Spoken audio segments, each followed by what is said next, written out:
रसानां छन्दसामपि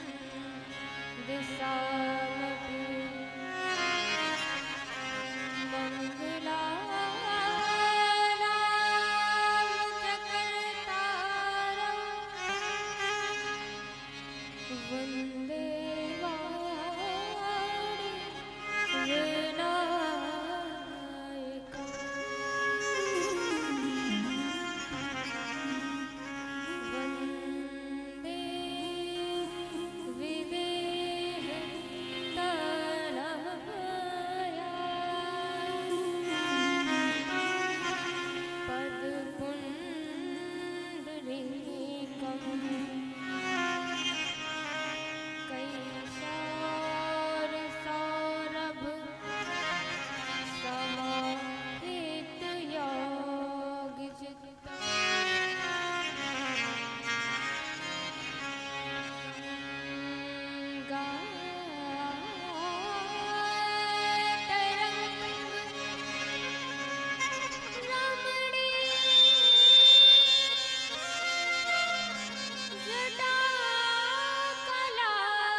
विश्वोत्पत्त्यादिहेतवे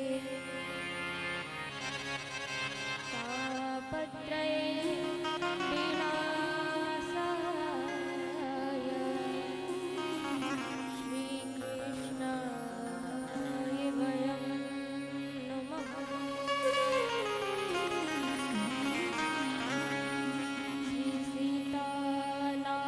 श्रीसीतानाथसमारम्भा श्रीरामानन्दार्यमध्यमा अस्मदाचार्यपर्यन्ता वन्दे श्रीगुरुपरम्परा।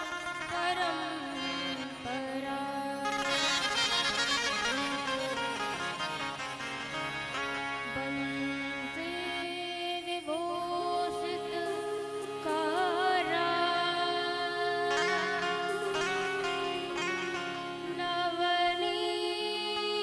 नवनीरदाभा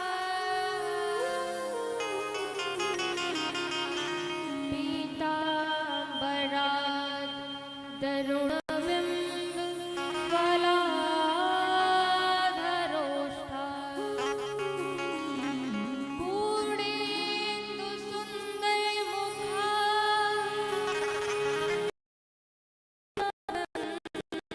नेत्रा कृष्णात् परं तत् किमपि अहं न जाने। वन्दहु श्रीतुलसी के चरण जिनकीनो जग काज कलि समुद्र बूढ़त लख्यो प्रगट्यो सप्त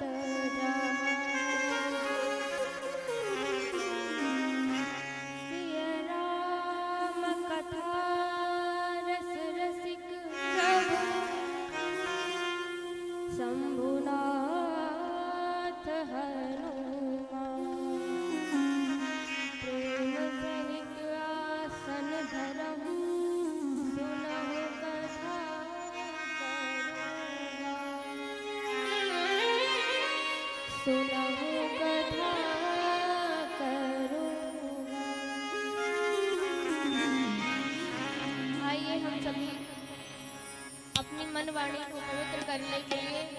भगवान के पावन नाम का कीर्तन करें। श्री राम जय राम जय जय राम।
और मीठी मीठी तालियों के साथ सभी गाएंगे श्री राम जय राम जय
श्री राघवेंद्र सरकार को प्रणाम करते हुए अम्बा परम्बा मैया जानकी जी के चरणों में प्रणाम करते हुए राम कथा के रस रसिक श्रोता आंजनेय नंदन हनुमंत लाल जी को वंदन करते हुए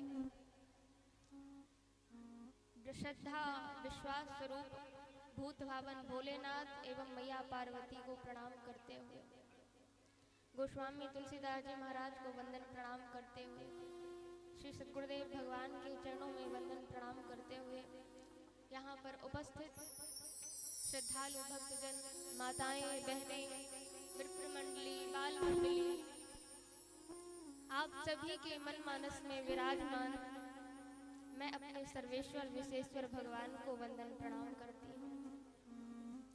सिया राम सब जग जानी करहु प्रणाम जोरी जोग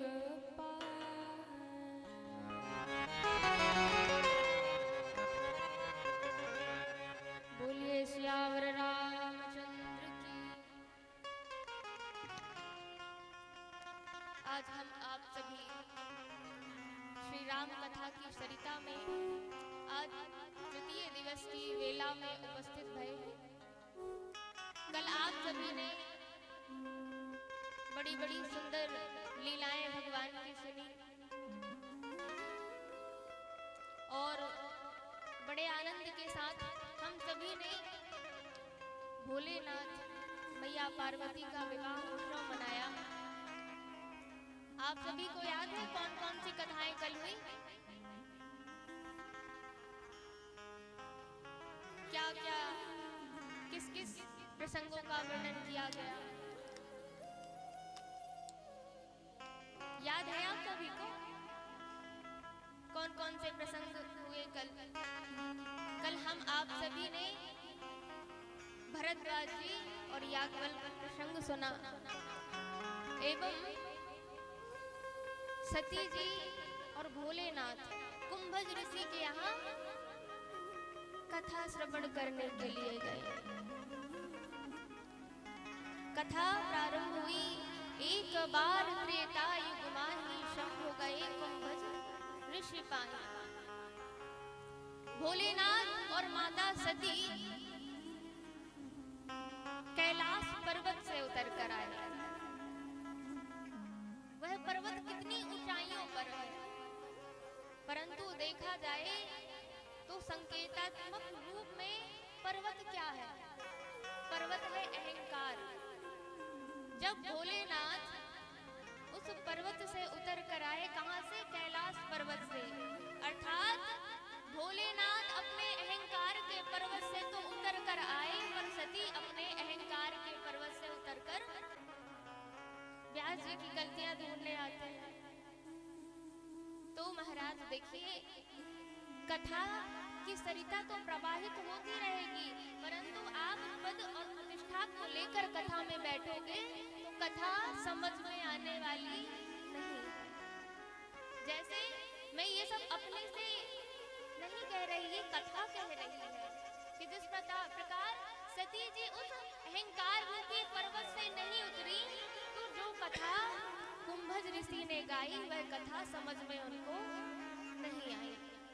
तभी तो भोलेनाथ सुना रहे थे कि देवी, जिस राम की परीक्षा लेने जा रही हो ना, वह राम क्या है? ब्रह्म है। और आप परीक्षा कैसे लेना? विचार और विवेक पूर्वक लेना। परंतु जब शिव जी का साथ छोड़ा तो क्या हुआ?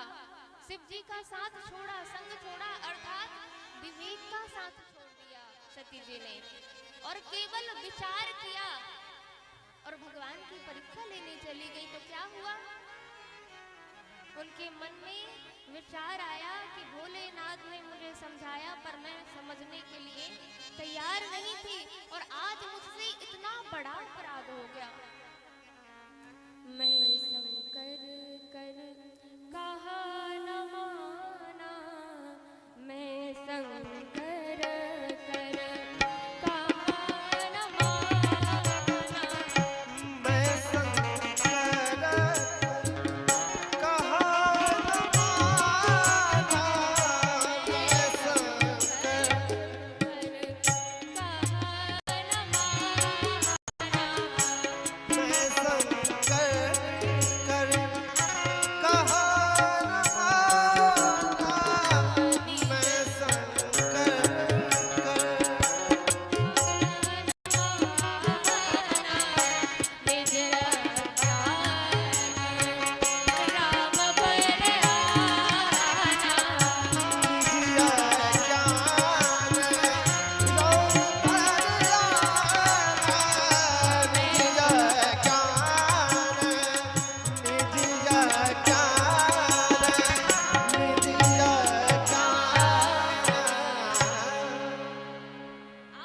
सती जी अपने मन में पश्चाताप कर रही हैं कि मैं अपने नाथ भोलेनाथ का कहना मानती तो मुझे ये पछतावा ना करना पड़ता, पर मैं शंकर कर कहा ना माना और ये अपराध मुझसे हो गया।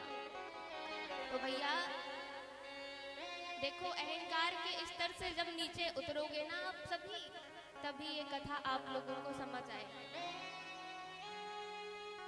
और सती जी ने क्या किया, जब भोलेनाथ ने पूछा, क्या पूछा, भोलेनाथ ने पूछा कि सती तुमने कैसी परीक्षा ली, तो यहाँ पर सती जी ने कहा कि मैंने कोई परीक्षा नहीं ली, झूठ बोल गई। अब शिव जी तो जानते हैं कि जो संत की भगवंत की परीक्षा ले वो कुशलता से आ ही नहीं सकता कभी। तो शिव जी ने कहा तुम कुशलता से आई हो देवी, तो बताओ कि लीन परीक्षा कवन विधि, किस विधि से तुमने परीक्षा ली है तो बताओ। तो सती जी कहती है कछु न परीक्षा लीन गोसाई और कीन प्रणाम तुम्हारे नाई। मैंने कोई परीक्षा नहीं ली, आपके समान ही जैसे आपने प्रणाम किया ना वैसे ही मैं प्रणाम करके आ गई। महाराज शिव जी जब ध्यान लगाए तो सब समझ गए कि सती जी झूठ बोल रही है।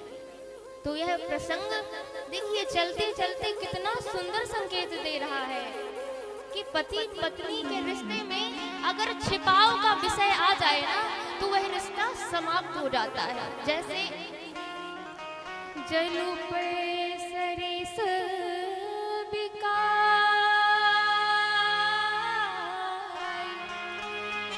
देखेहु प्रीत की रीति भली और बिलग होई रसुजाई, कपट खटाई परत पुनी।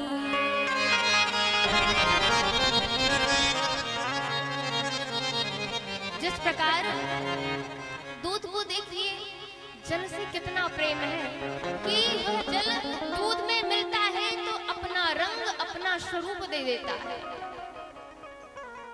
और पानी को देखिए जब दूध को पकाया जाता है तो उसकी मित्रता मानो वो ये कहता है कि तुमने मुझे अपना रंग रूप स्वरूप दिया, इसलिए जब मैं पकाया जाऊंगा ना तो सबसे पहले मैं स्वयं को समाप्त कर दूंगा।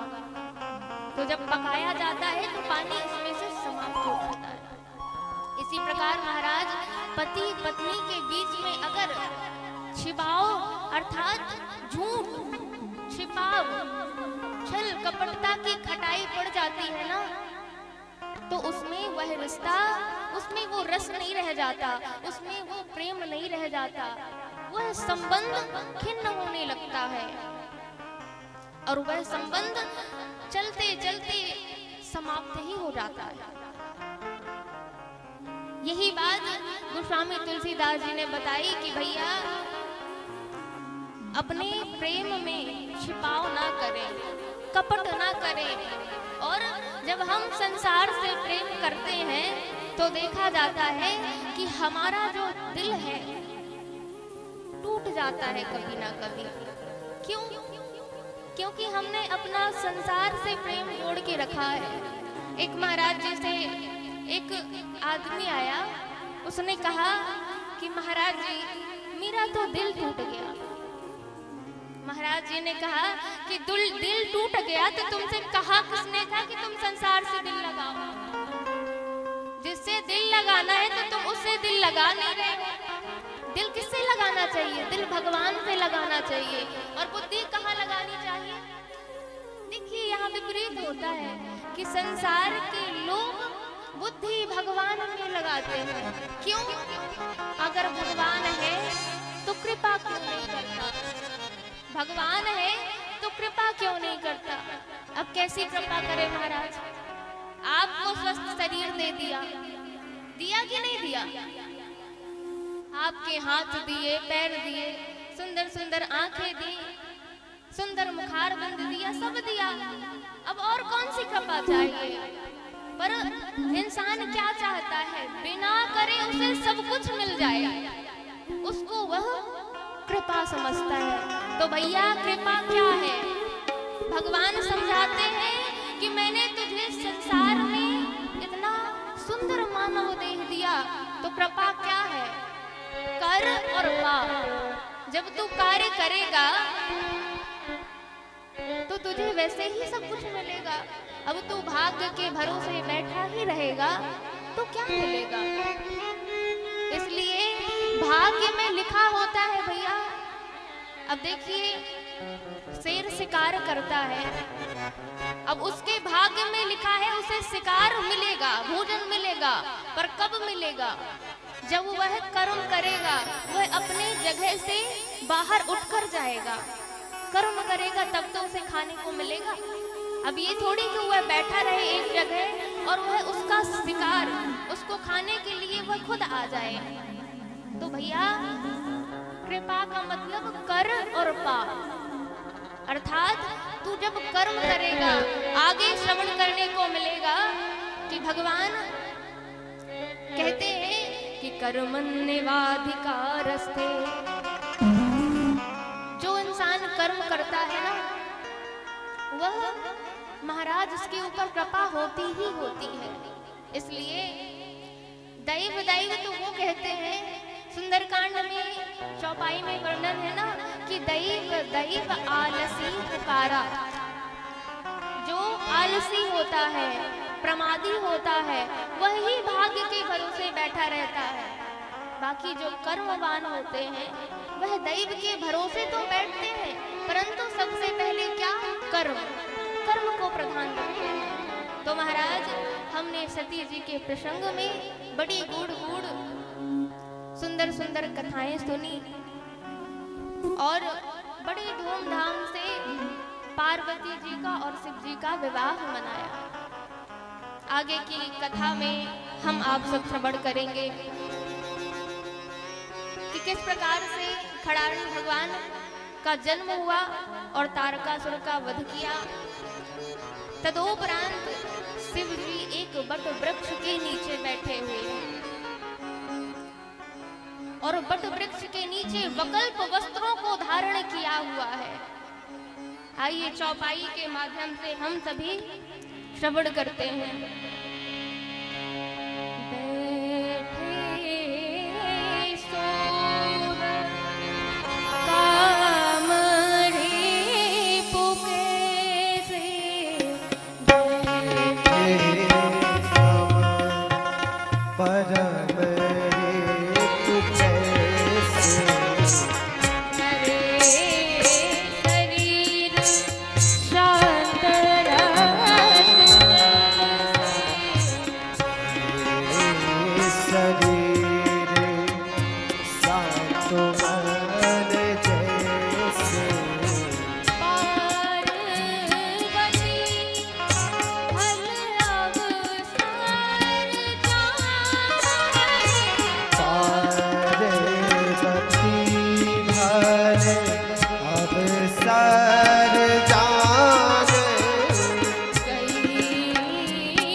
बरसाए।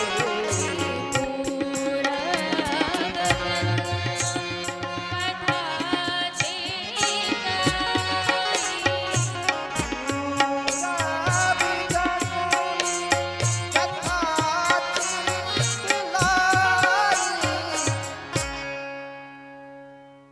वकल्प वस्त्र धारण करके बट वृक्ष के नीचे शिव जी बैठ गए।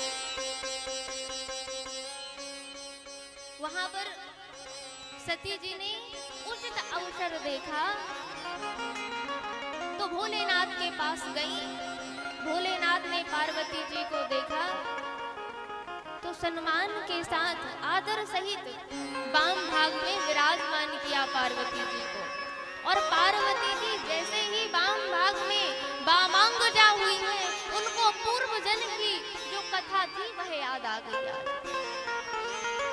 कथा याद आई तो कहती हैं, मैया हे नाथ, अगर आप मुझ पे प्रसन्न हैं, आप मुझे अगर प्रेम करते हैं, आपकी मुझ पर आपकी कृपा है, तो नाथ कृपा करके मुझ पर आप दया दृष्टि करके भगवान की कथा सुनाइए।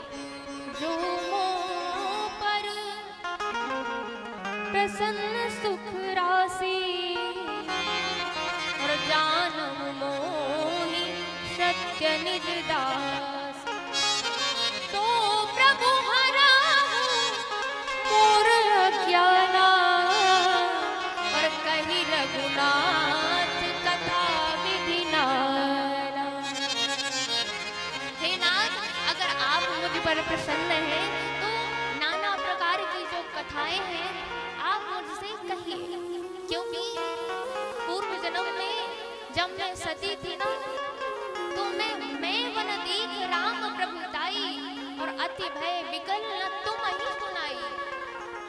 मैं पूर्व जन्म में जब सती थी तब मैंने राम जी की प्रभुता को देखा, परंतु अति विकल हो गई।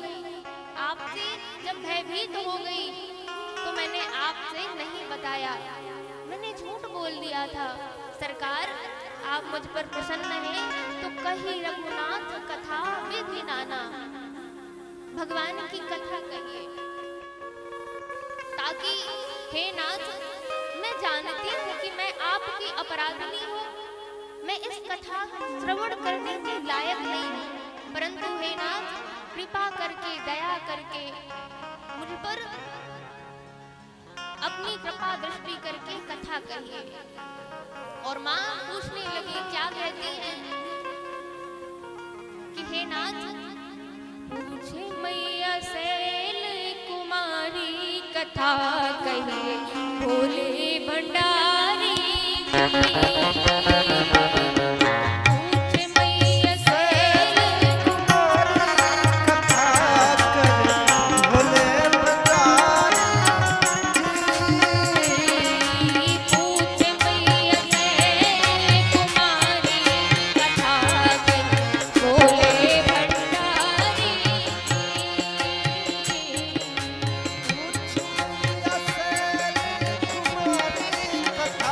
कर भोले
कहिए भोले भंडारी, कथा कहिए भोले भंडारी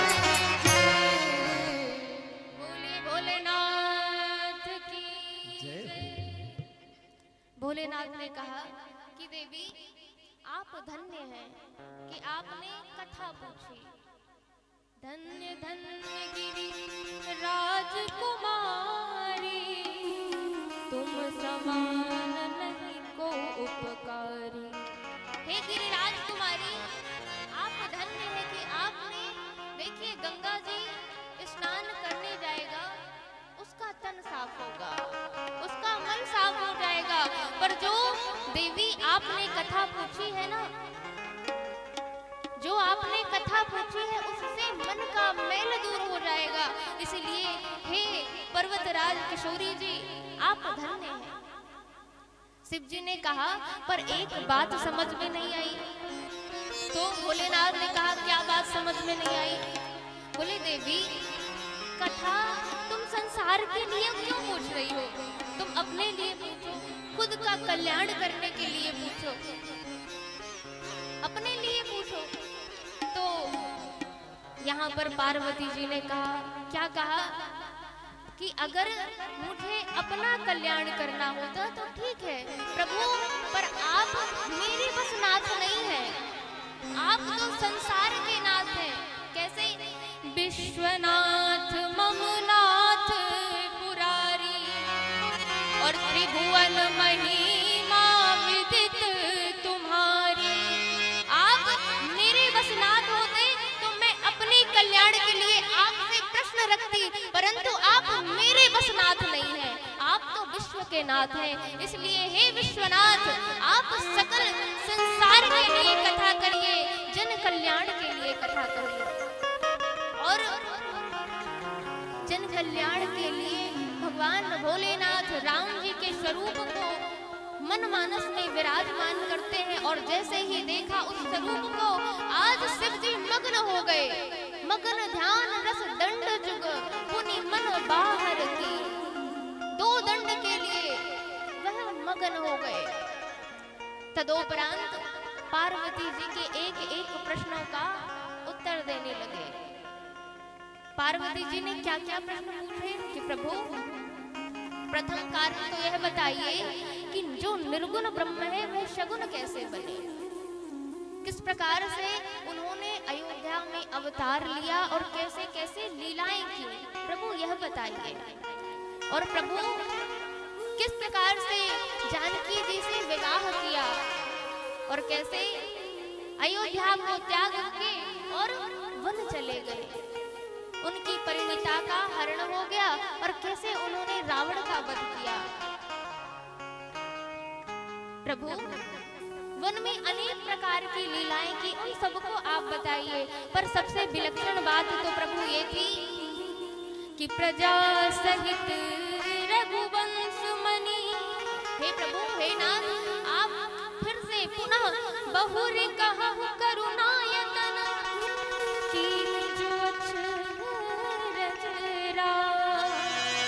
प्रजा सहित रघुवंश मणि किमि गमने निज धाम।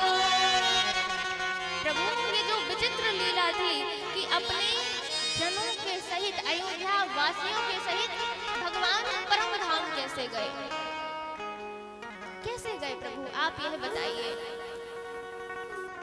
भगवान शिव एक एक करके अब बताने लगे श्री किशोरी जी से, श्री पार्वती जी से। और क्या कहते हैं कि पहले तो आपने जो पूर्व जन्म में कहा कि राम को आना जिम श्रुति गाव धरहि मुनि ध्याना, आपने कहा कि राम कोई और है तो देवी ये कोई स्त्री लंपट पुरुष पूछे, जो इस संसार के विषय में लिप्त प्राय है, वह व्यक्ति पूछे कि राम कोई और है तो ठीक था।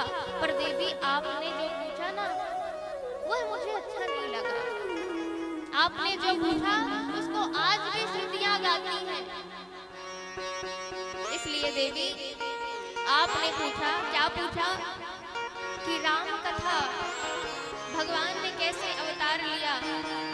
तो हे देवी, ये जो कथा है ना, जिन हरि कथा, जिन हरि कथा सुनी नहीं काना, हरि कथा सुनी नहीं काना,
श्रवण रंग आहि जिन्होंने भगवान के गुणानुवाद नहीं सुने ना, तो उनके शब्द क्या है, सांप के विल जैसे हैं। जिन्होंने संतों का दर्श नहीं किया और जिनका सिर संतों के चरणों में नहीं झुकता, तो ते सिर कटु तुम्बर समतूला, उनका सर कड़वी तुम्बा अर्थात लौकी उसके समान है। नए नहीं संत दरस नहीं देखा, अपने नैनों से संतों का दर्शन नहीं किया। तो जिस प्रकार मोर के पंख में लोचन अर्थात आंखें बनी होती है ना, तो जो संतों का दर्शन नहीं करते तो सिर्फ वो दिखाने के लिए आंखें हैं, वो सिर्फ दिखाने के लिए। इसलिए भैया कथा का श्रवण करना चाहिए। बहुत सुंदर श्लोक है, क्या कहते हैं भगवान, मत कथा वाचकम नित्य मत कथा श्रवणे रतिम मत कथा प्रीतो मनुषम न त्यक्तामितं नरः न त्यक्तामितं नरः। भगवान स्वयं कहते हैं कि जो मेरी कथा मत कथा वाचिकम नृत्य, जो मेरी कथा कहता है, मत कथा श्रवणे रतिम, जो मेरी कथा को करता है।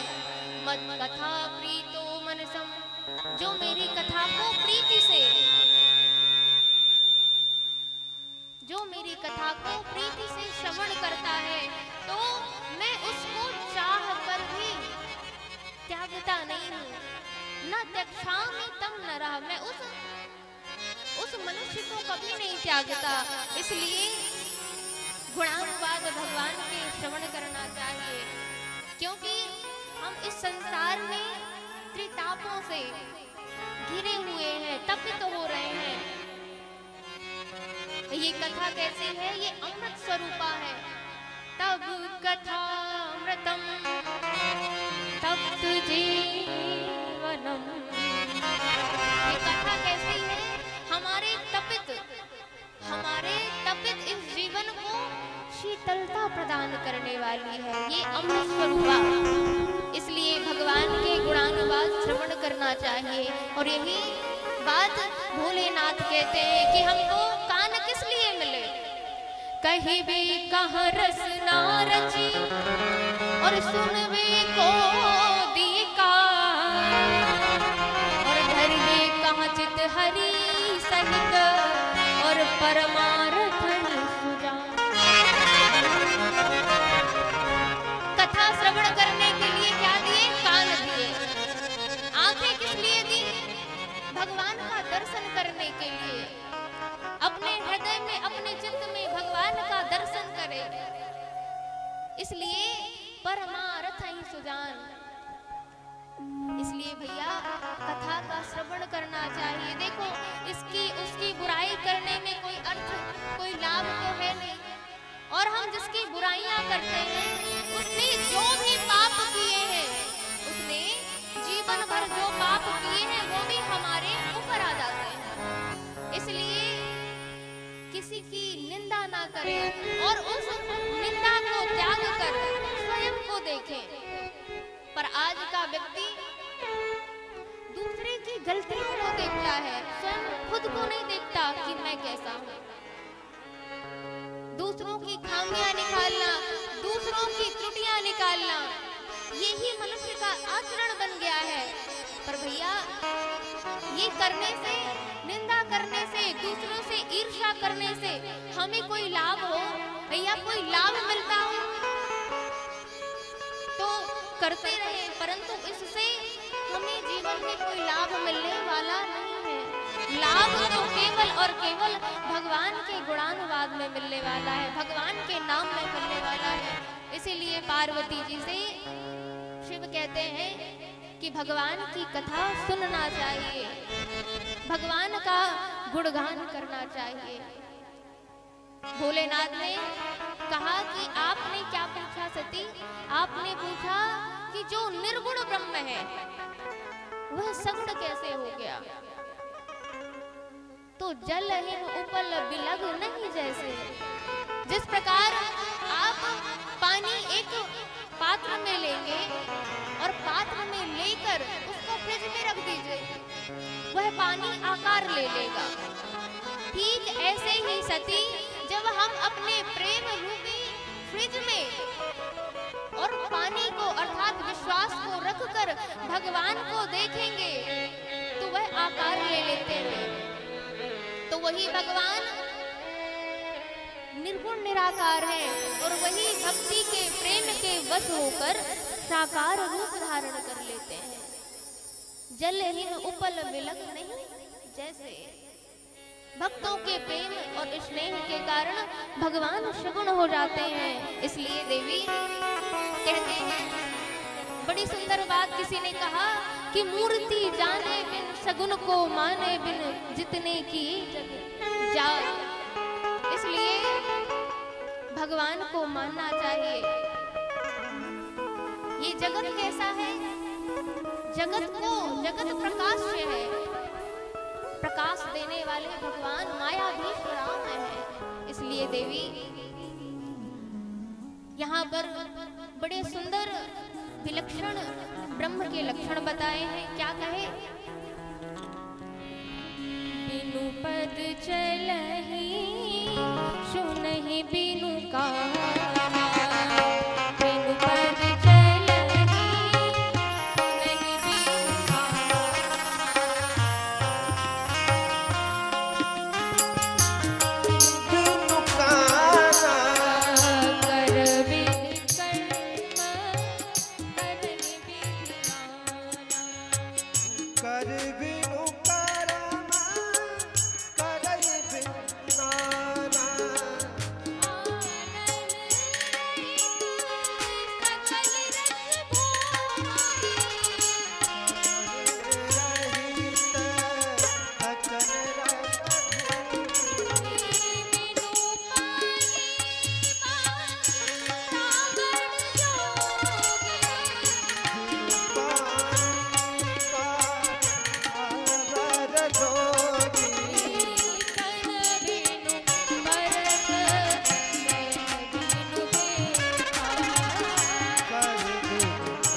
करो तब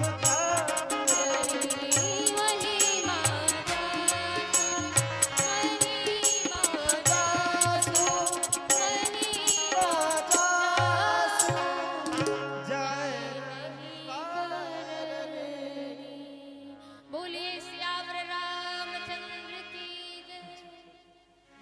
तनिक ऊर्जा के साथ बोलिए सियावर रामचंद्र की जय। अभी भी आवाज नहीं आ रही है, बोलिए सियावर रामचंद्र की जय।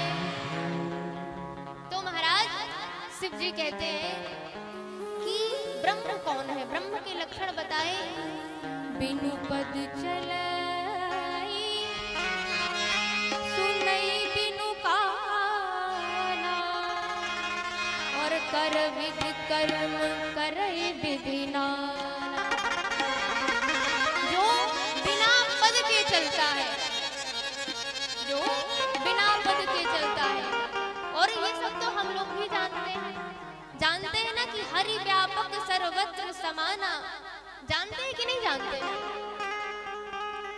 परंतु जब हम प्रार्थना करते हैं तब हम जानते हैं कि भगवान जी हमारे सामने हैं। सोचते हैं कि नहीं सोचते हैं? परंतु जब हम गुनाह करते हैं, गलत कार्य करते हैं, तो क्या वहां पर भगवान नहीं होते?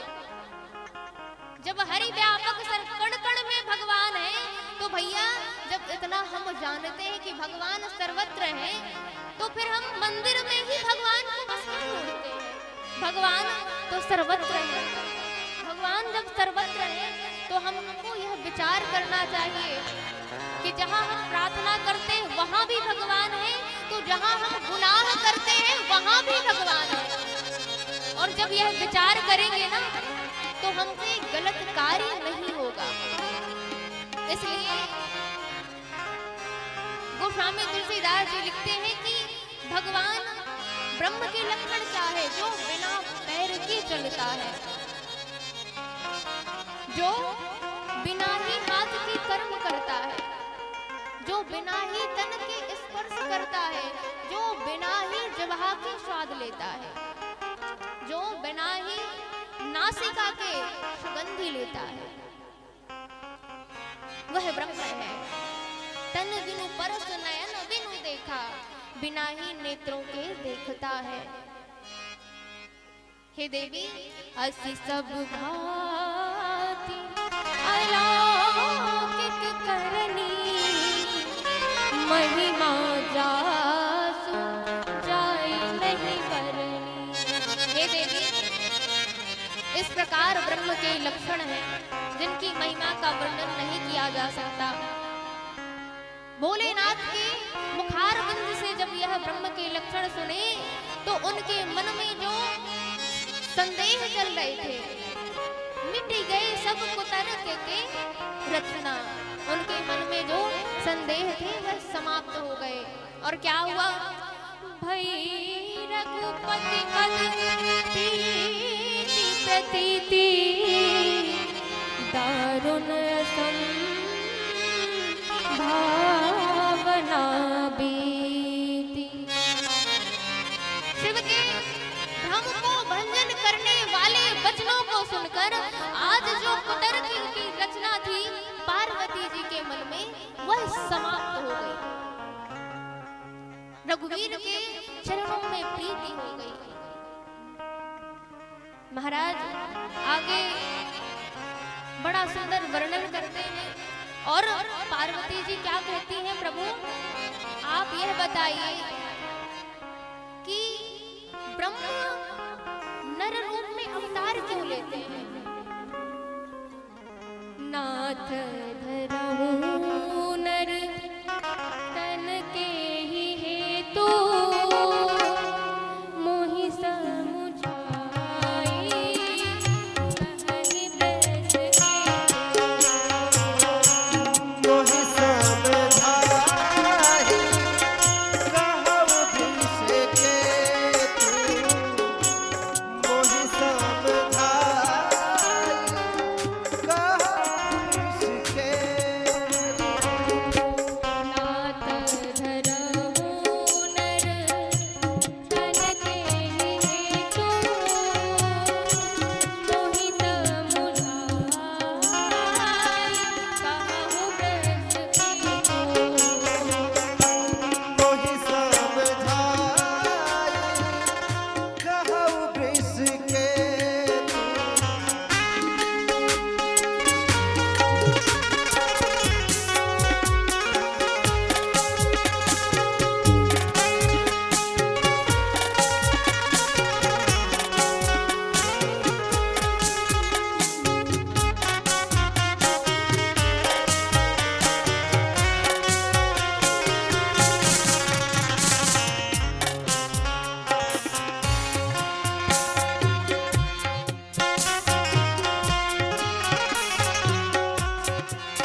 कारण से होते हैं उसको नेति नेति ना इति नैति कहकर वेद कह देते हैं कि नहीं, इस कारण से नहीं, इस कारण से हुआ है। फिर कहते हैं नहीं नहीं इस कारण से नहीं, इस कारण से हुआ है। तो उसके कारण अनेक हैं और परम विचित्र हैं और एक से एक है। परम विचित्र एक ते एका। एक बार तो महाराज भगवान राम जी का जन्म लेते हैं तो कहते हैं माता सबरी के लिए भगवान ने अवतार लिया। कोई कहता है नहीं नहीं रावण का वध करने के लिए अवतार हुआ। कोई कहता है अरे ये भी नहीं, कीवट की अटपटी बहनों को सुनने के लिए हुआ। तो अनेक प्रकार के भाव रखे जाते हैं, परंतु भगवान किस लिए अवतार लेते हैं? यदा यदा हि धर्मस्य ग्लानिर्भवति भारत अभ्युत्थानम् अधर्मस्य तदात्मानं सृजाम्यहम् परित्राणाय साधूनां विनाशाय च दुष्कृतां धर्म संस्थापनार्थाय संभवामि युगे युगे, संभवामि युगे युगे। भगवान अत्याचार पर, पापाचार पर, अत्याचारी रावण को समाप्त करने के लिए जब रावण ने, राक्षस ने, अनेक राक्षसों ने जब गौ, संत और सज्जनों पर प्रहार करना चालू किया ना, इसीलिए भगवान ने सबकी रक्षार्थ हेतु अवतार लिया। धर्म की स्थापना करने के लिए भगवान ने अवतार लिया। और अनेक प्रकार के विचित्र विचित्र कारण हैं। माता पार्वती से कहते हैं कि अनेक कारण हैं।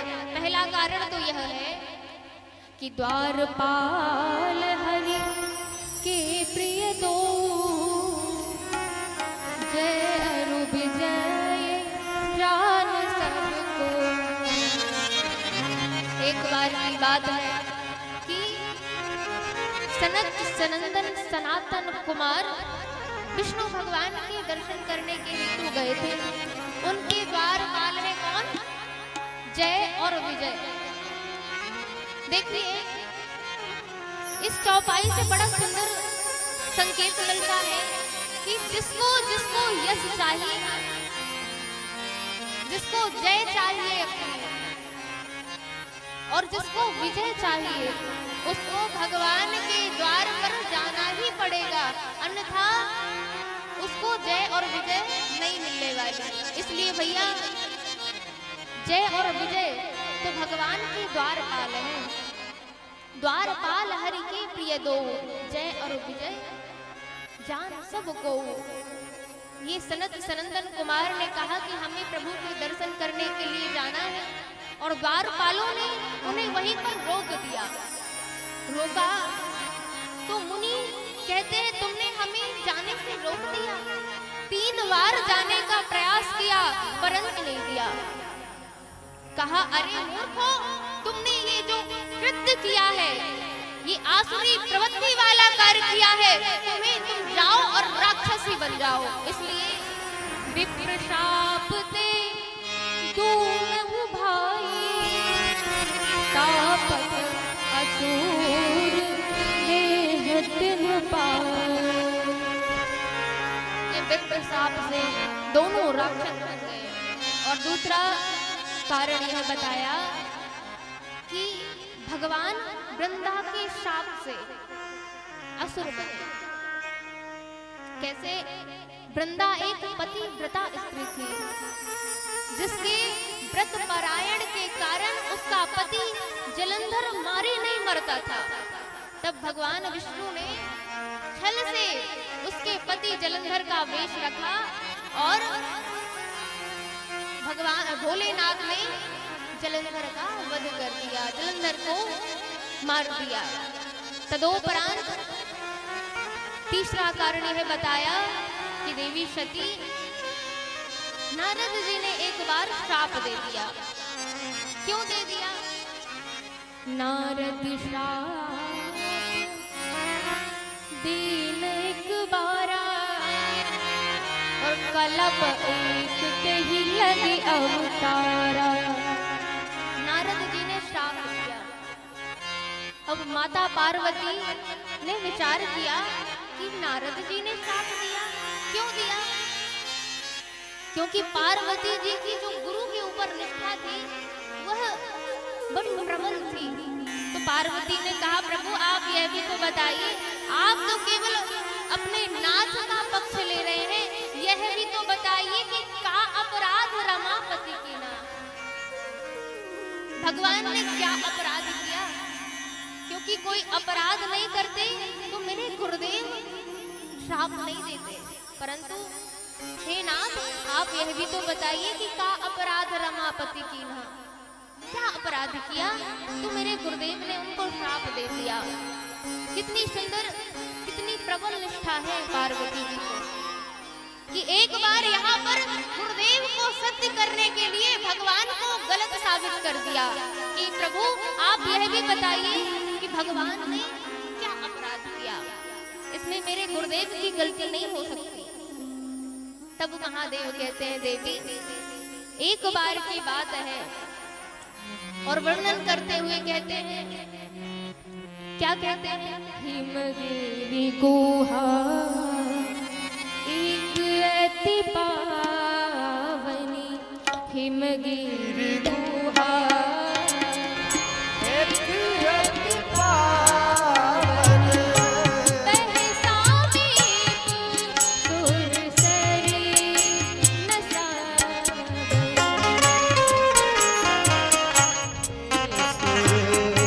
सरली नसा, बहसा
अति पावनी और बह समीप सुरसरी सुहावनी। एक बार की बात है कि नारद जी महाराज आकाश मार्ग से जा रहे थे तो क्या देखा कि बड़ा ही पावन पुनीत सुंदर आश्रम दिखा उन्हें, जहाँ कलकल का लीलाज करती हुई गंगा मैया प्रवाहित हो रही है, पुष्प खिले हुए हैं। वहाँ का सुरम्य वातावरण देखकर, प्राकृतिक सौंदर्य देखकर भगवान का स्मरण किया उन्होंने और समाधि लग गई। जैसे ही समाधि लगी तो क्या हुआ, देवराज इंद्र विचलित हो गया।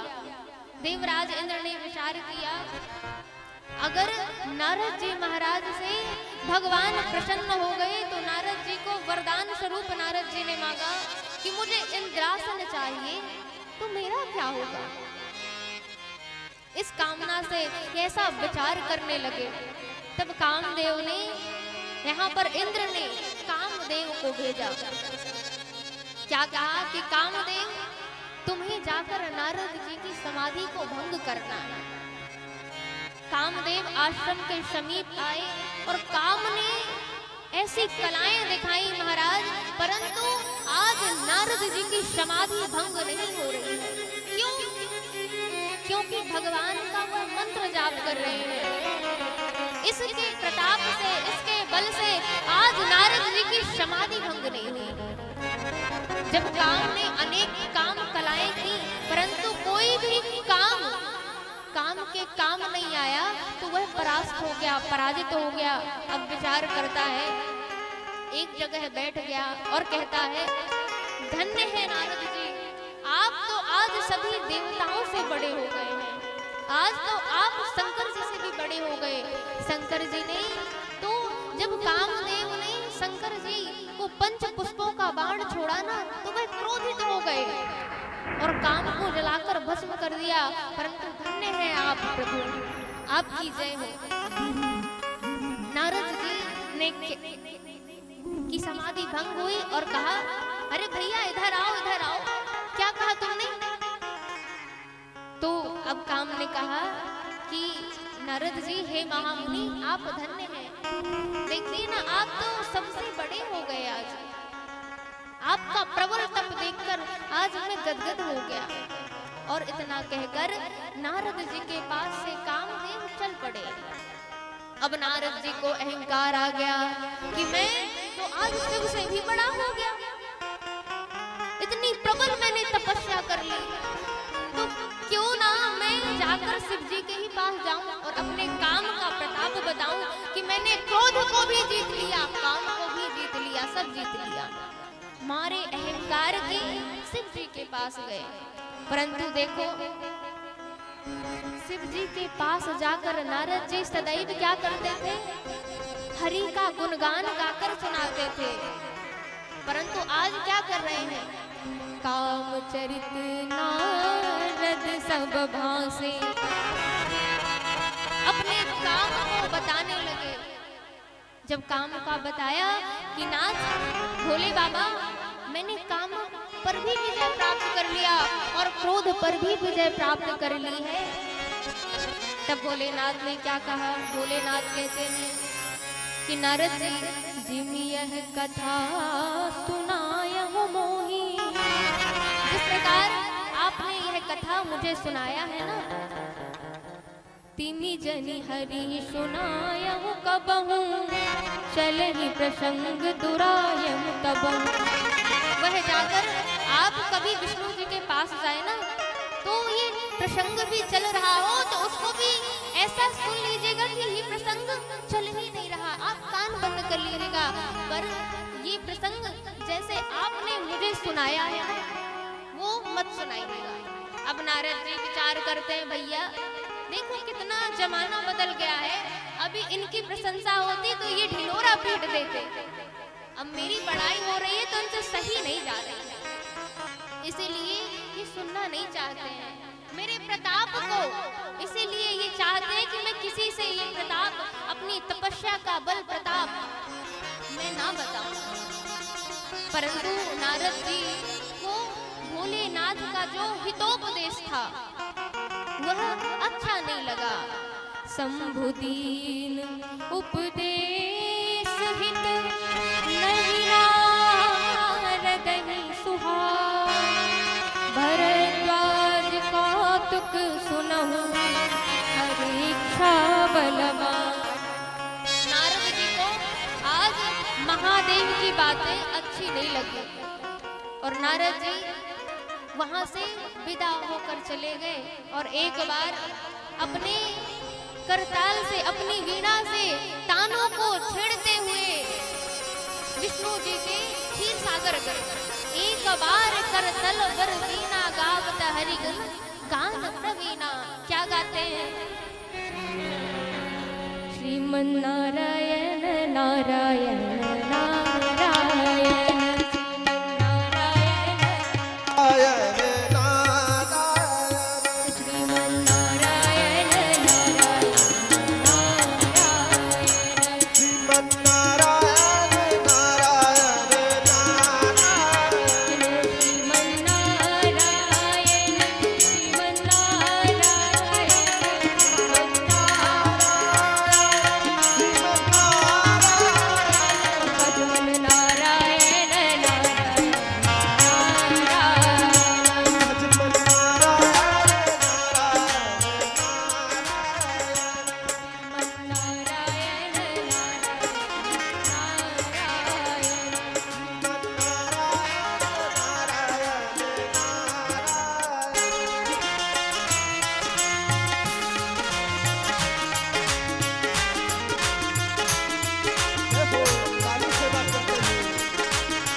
हुए कथा संक्षेप रूप में सूक्ष्म रूप में चलेगी, क्योंकि फिर बहुत सारे प्रसंग ऐसे होते हैं जो छूट जाते हैं। और देखिए, अयोध्या वासी ही जब कथा की अवहेलना करेंगे तो बाकी लोग करें तो कोई बात ही नहीं भाई। इसीलिए कथा को स्पर्श करते हुए सभी कथाओं को कहना है।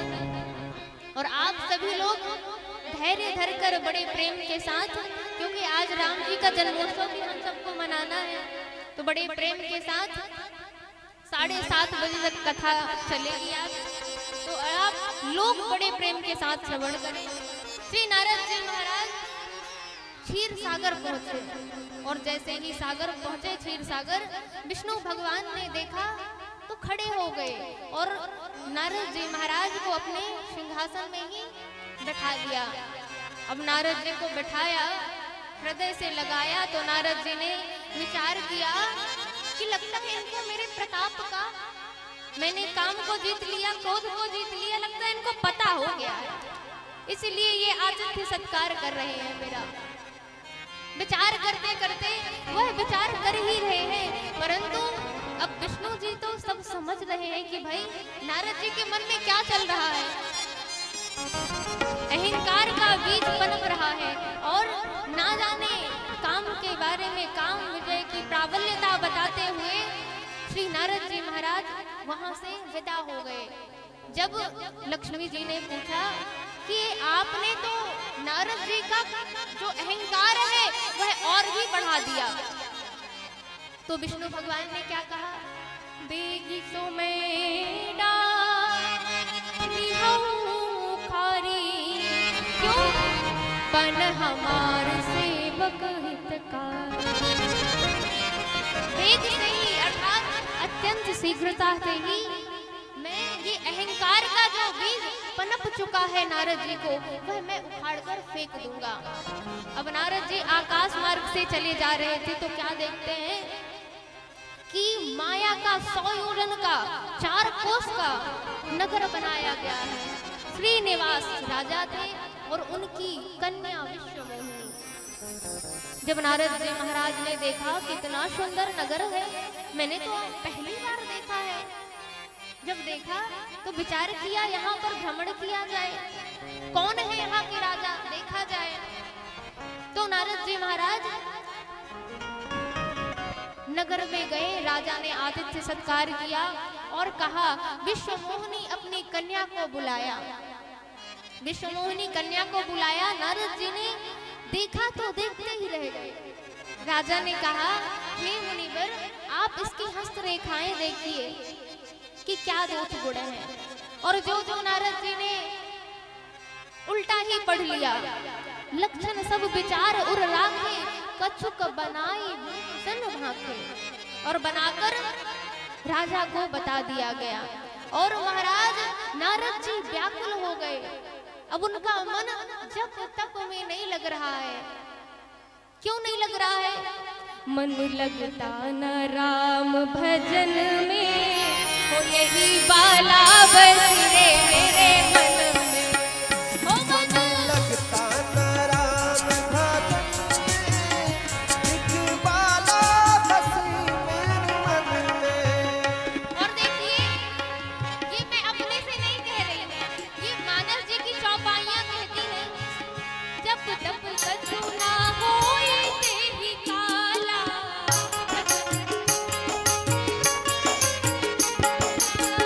हे विधि मिले कवन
लग रहा। क्यों?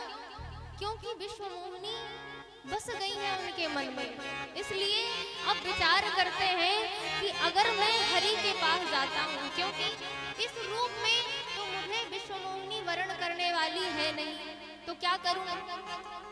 हरिसन मांगो सुंदरताई,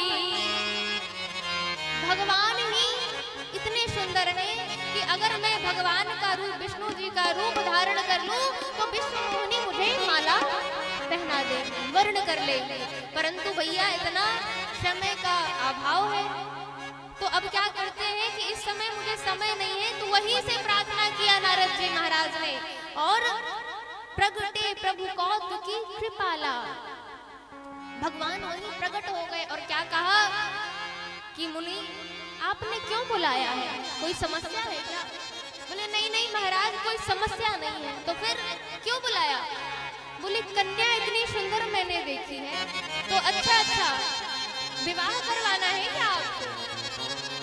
तो बोले सरकार विवाह तो करवाना है, पर ये जो स्वरूप है मेरा, इस स्वरूप में मुझे वह कन्या वर्ण नहीं करेगी, इसलिए आप मुझे अपना रूप दे दीजिए। आपन रूप देहु प्रभु मोहि, आन भांति पावो नहीं होई।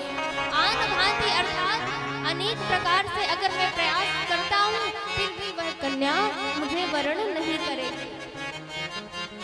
भगवान कहते हैं कि नारद जी आपका मुझे हित भी तो करना है, क्योंकि नारद जी कहते हैं जेहि विधि हो नाथ हित मोरा, रहु सोएगी दास मैं तोरा। हे नाथ,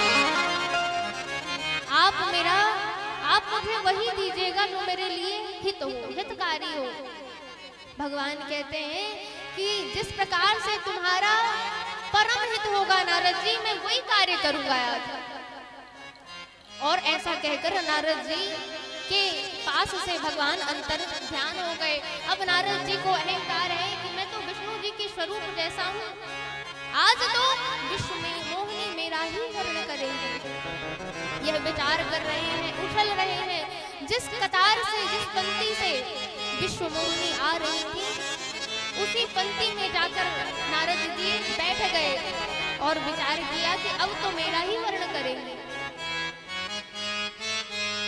परंतु क्या देखा कि नारद जी तो बैठे हैं, परंतु विश्व मोहिनी ने उस कतार में देखा भी नहीं।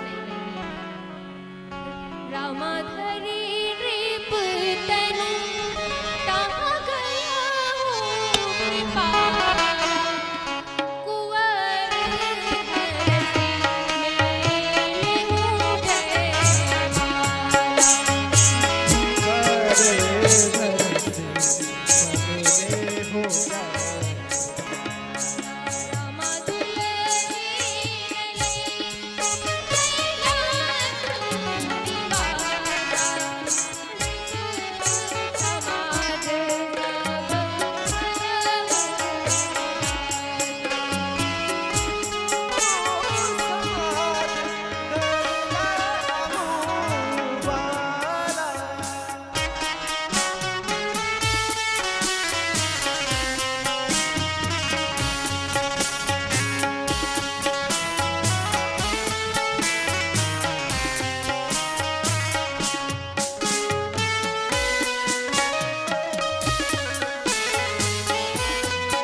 आनंदित हो रहे हैं मन में। क्यों? क्योंकि आज विश्व मोहिनी मेरा ही वर्ण है, इसलिए आज इतने आधिक्य की प्रबलता है, इतने प्रसन्न है आज नारद जी। और क्या किया? विष्णु भगवान ने कुंवर का वेश धारण करके, जैसे ही विष्णु भगवान गए हैं तो क्या किया? मोहिनी ने, विश्व मोहिनी ने जयमाला पहना दी। और वहां पर शिव जी के गण बैठे थे। उन्होंने कहा कि नारद जी आप क्यों उछल कूद कर रहे हैं? बोले आज तो मेरा ही वर्ण करेंगे विश्व मोहिनी। तो शिव के गणों ने कहा कि महाराज आपको ये नहीं पता कि दुल्हन लई गई लक्ष्य निवासा। आप जो विचार कर रहे हैं ना, वो तो गई, वो तो चली गई।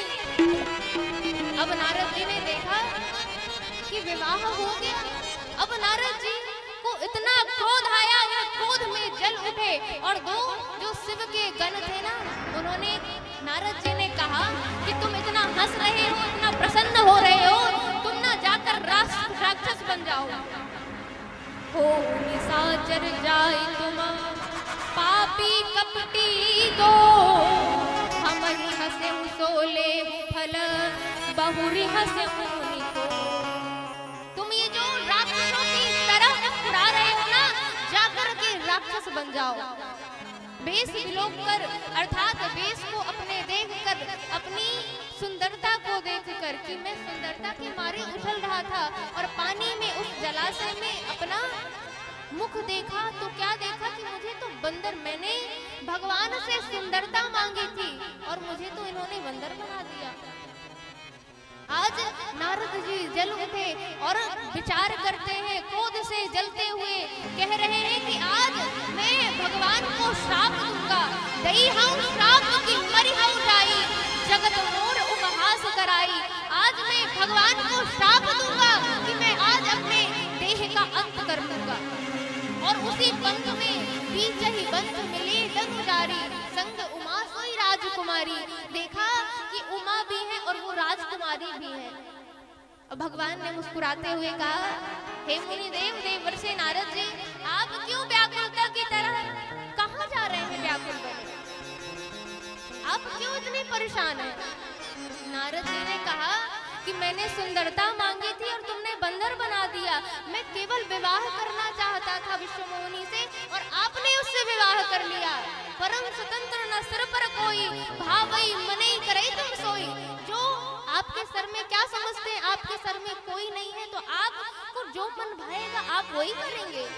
आप इतने छलिया हैं, आप इतने कपटी हैं, आपने ना सबके साथ कपट किया।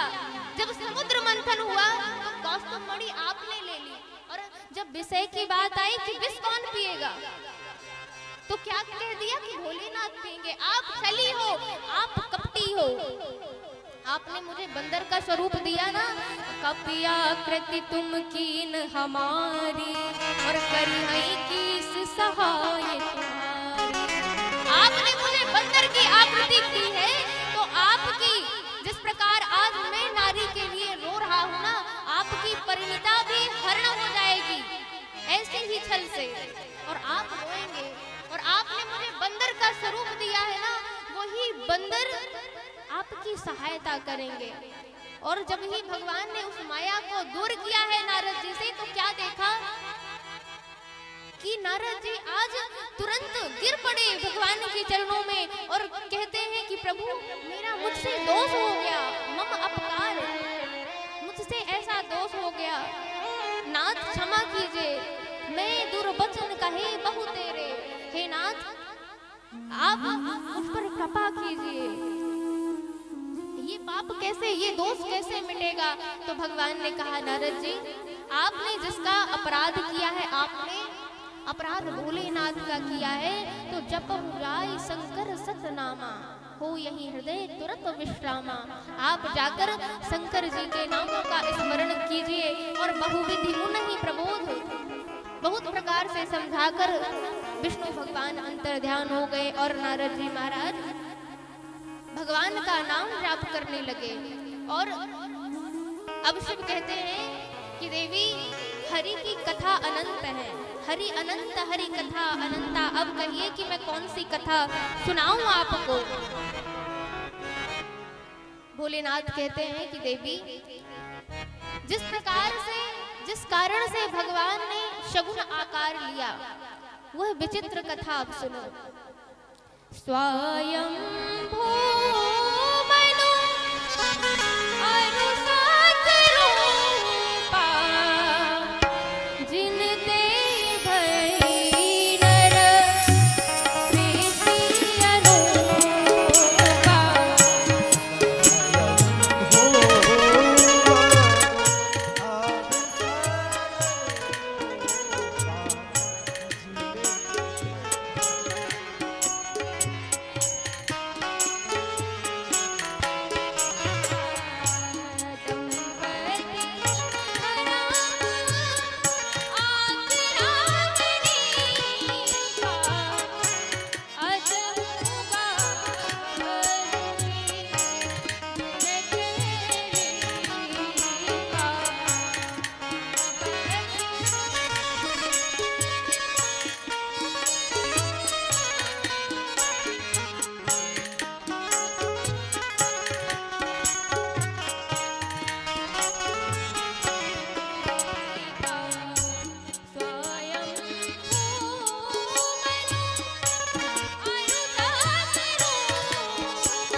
भोलेनाथ कहते हैं कि देवी पार्वती, जिससे भगवान सगुण साकार रूप करके आए हैं इस पृथ्वी लोक पर, वह विचित्र कथा है। और क्या कहते हैं उस कथा में, बतलाते हैं कि स्वयं भू मनु अरुसत रूपा, और जिन ते भई नर सृष्टि अनूपा।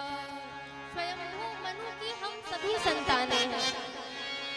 उनके दो पुत्र हुए, प्रियव्रत और उत्तानपाद। एक पुत्री थी जो कर्दम ऋषि को ब्याही थी। परंतु देखिए, यहाँ पे विडंबना वाली बात यह है कि आज मनु महाराज सभा में रोने लगे। क्यों क्यों रोने लगे? हो ही न विषय बिरा, भवन बसत भाचौतपन,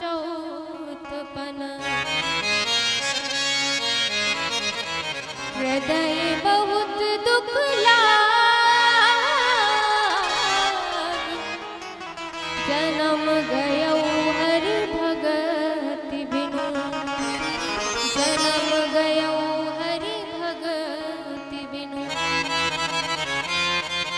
आज मनु महाराज का चौथापन लग गया, पर आज मनु महाराज को विषयों से वैराग्य नहीं हो रहा। क्यों? अब यहाँ पर देखने वाली बात यह है, बड़े ध्यान से सुनिएगा आप लोग। यहाँ जब चौथापन लगने पर मनु महाराज को विषयों से वैराग्य नहीं हो रहा, तो क्या आप हम सभी को वैराग्य होगा? क्या आप हम सभी को वैराग्य होगा? तो यहाँ पर देखिए, मनु महाराज ने क्या किया? मनु महाराज ने मन को अलग करके और बरबस ही सुत को, अपने पुत्र को राज्य देकर और वन की तरफ चल पड़े। तो जब हमारा मन न लगे, क्योंकि मन किसी का वश में नहीं रहता, परंतु तन तो वश में रहता है, तो तन को वश में कर मनु महाराज आज बर बस राज सुतहि तब कीना, और नारी समेत गवन वन कीना।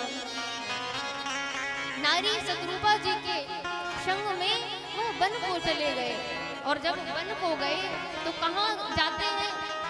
तीरथ बर नैमिष विख्याता, अति पुनीत साधक सिद्धिदाता।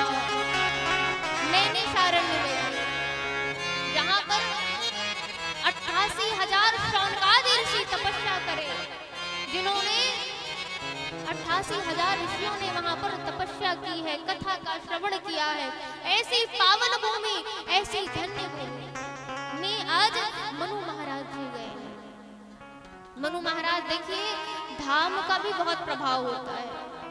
एक बार एक व्यक्ति ने तुलसीदास जी से पूछा कि आप काशी से चित्रकूट क्यों जाते हैं? तो तुलसीदास जी मुस्कुराने लगे और कहा तुलसीदास जी ने, भैया देखो कि मैंने एक बार सांप और नेवले की लड़ाई देखी है, और वह आपस में झपट रहे थे, और झपटते झपटते लड़ाई करते करते सांप ने नेवले को काट दिया। सांप ने नेवले को काटा, और जब वह विष चढ़ने लगा तो नेवला भाग के जंगल में जाता है, वन में जाता है, और कोई जड़ी है उसे सुनकर आ जाता है, और जैसे ही उसका विष उतरता है वह फिर पुनः अपनी शक्ति और ऊर्जा के साथ वापस लड़ने लगता है नेवले से। अब ये सांप तो नहीं जानता कि कौन सी शक्ति, क्योंकि नेवला कौन सा बताएगा। तो भैया देखो, इसी प्रकार ये संसार रूपी जो सांप है ना, ये संसार रूपी जो सांप है, वह सांप की भांति जैसे काटता है ना, तो चित्रकूट क्या है? जड़ी है।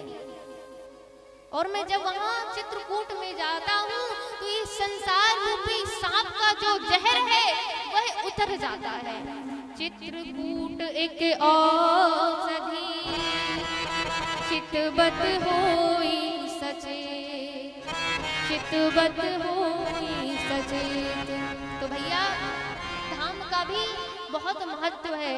और मनु महाराज नैमिषारण्य में गए तो उनका मन पवित्र होने लगा, और जैसे गए तो मुनियों ने देखा कि सिद्ध महापुरुष आ रहे हैं, तो सारे जहाँ जहाँ भी तीर्थ थे उन्होंने करवा दिया।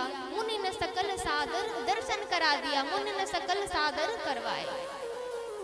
गोमती नदी में स्नान किया, तदोपरांत 12 अक्षर मंत्र पुनी, जपहि सहित अनुराग, वासुदेव पद पंकुरि, दंपति मन अति लाग। मनु और शतरूपा जी का मन भगवान में लग गया। कैसे? मुनियों ने देखिए, कहते हैं कि हम संतों के पास जाएंगे तो क्या हमें वो मुक्ति दे देंगे? अरे नहीं भैया, ये भ्रम निकाल दीजिए कि हम संतों के पास जाएंगे तो वो हमें उद्धार कर देंगे, हमें मुक्ति दे देंगे, मुक्ति का मार्ग बता देंगे। परंतु मुक्ति तो अपने से ही पानी पड़ेगी। कैसे? वह मार्ग बताएंगे और हम उस मार्ग में चलकर मुक्ति तक जा पाएंगे।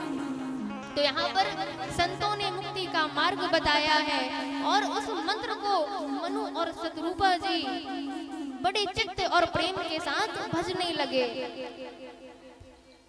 कुछ दिन में कछु दिन भोजन करहि आहार साग फल कंदा, सुमिरहि ब्रह्म सच्चिदानंदा, उर अभिलाष निरंतर होई, और देखिए नयन परम प्रभु। उनके हृदय में निरंतर अभिलाषा जागती है कि जिसको निगम नेति कह कह कर गाते हैं वही भगवान मुझे दर्शन देंगे। उनका स्मरण करके वह आनंदित आह्लादित हो रहे हैं आज।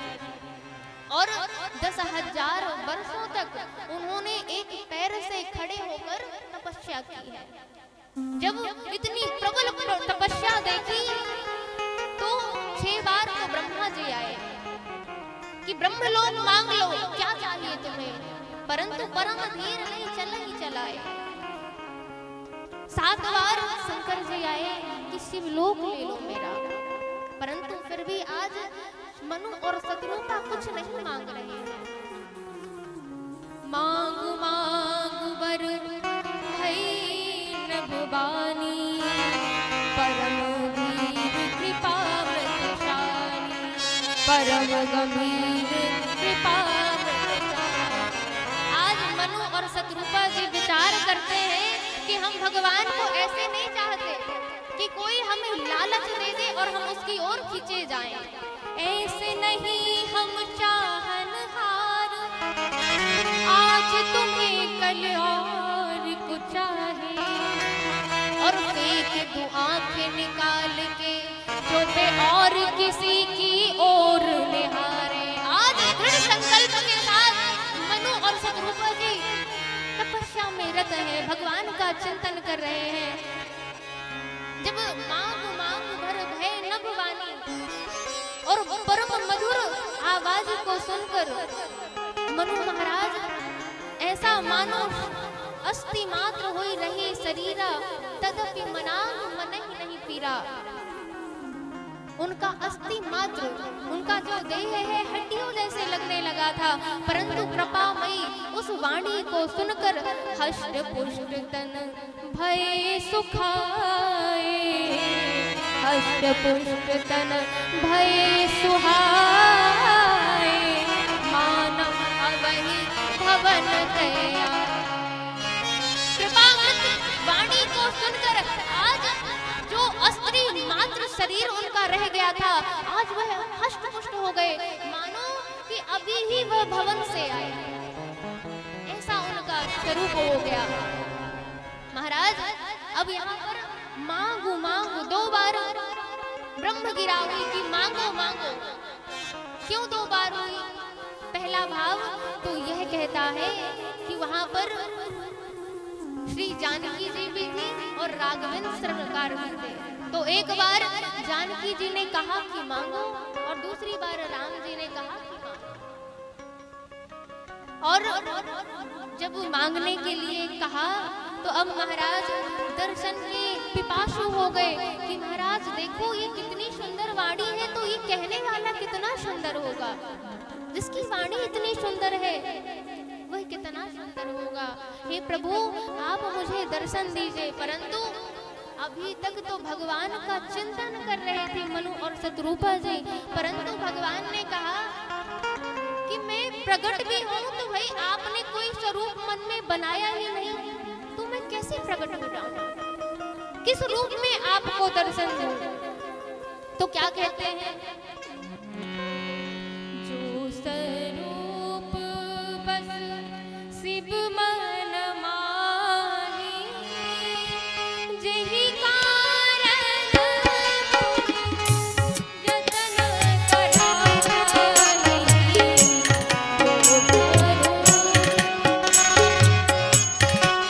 मन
जिस प्रकार जो स्वरूप बस शिव मन माही, प्रभु जिस प्रकार आप शिव जी के मानस में मन मानस में विचरण करते हैं, उस स्वरूप में मुझे दर्शन दीजिए। और प्रभु जिस प्रकार आप काकभूषुंडी जी के हृदय में विचरण करते हैं, मन मानस में विराजमान है, वो स्वरूप मुझे प्रकट कीजिए। पर बड़ी विलक्षण बात तो ये है कि शिव जी जिस इष्ट देव को भजते थे, बालक राम जी को भजते थे, पर वहां पर बालक राम जी के रूप में नहीं आए हैं। कैसे आए हैं?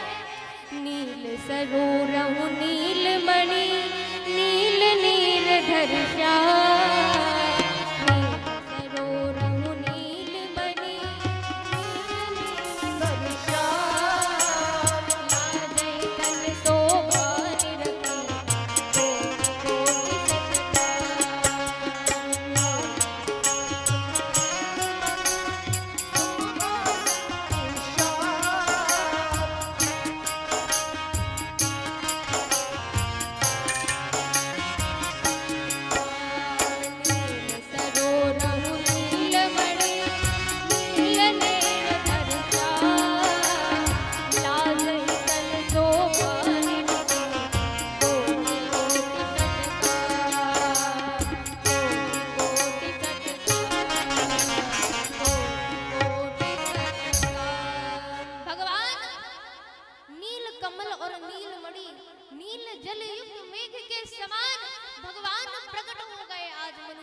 जी के समक्ष। अब क्या मांगे? अब उनकी गति ऐसी हो गई कि यथा दरित कल्प तरुपाई और मांगत बरुबल अति सच्चाई। जिस प्रकार एक बहुत दरिद्री व्यक्ति एक कल्प वृक्ष के नीचे खड़ा हो जाए और वह विचार करेगा कि मैं क्या मांगू। आज ऐसी ही कंडीशन, ऐसी ही परिस्थिति मनु महाराज की है कि मैं क्या मांगू। अब जब मनु महाराज ने कुछ नहीं मांगा तो भगवान ने विचार किया, क्या मेरे पास ऐसी कोई वस्तु नहीं है जो महाराज मनु नहीं मांग रहे हैं।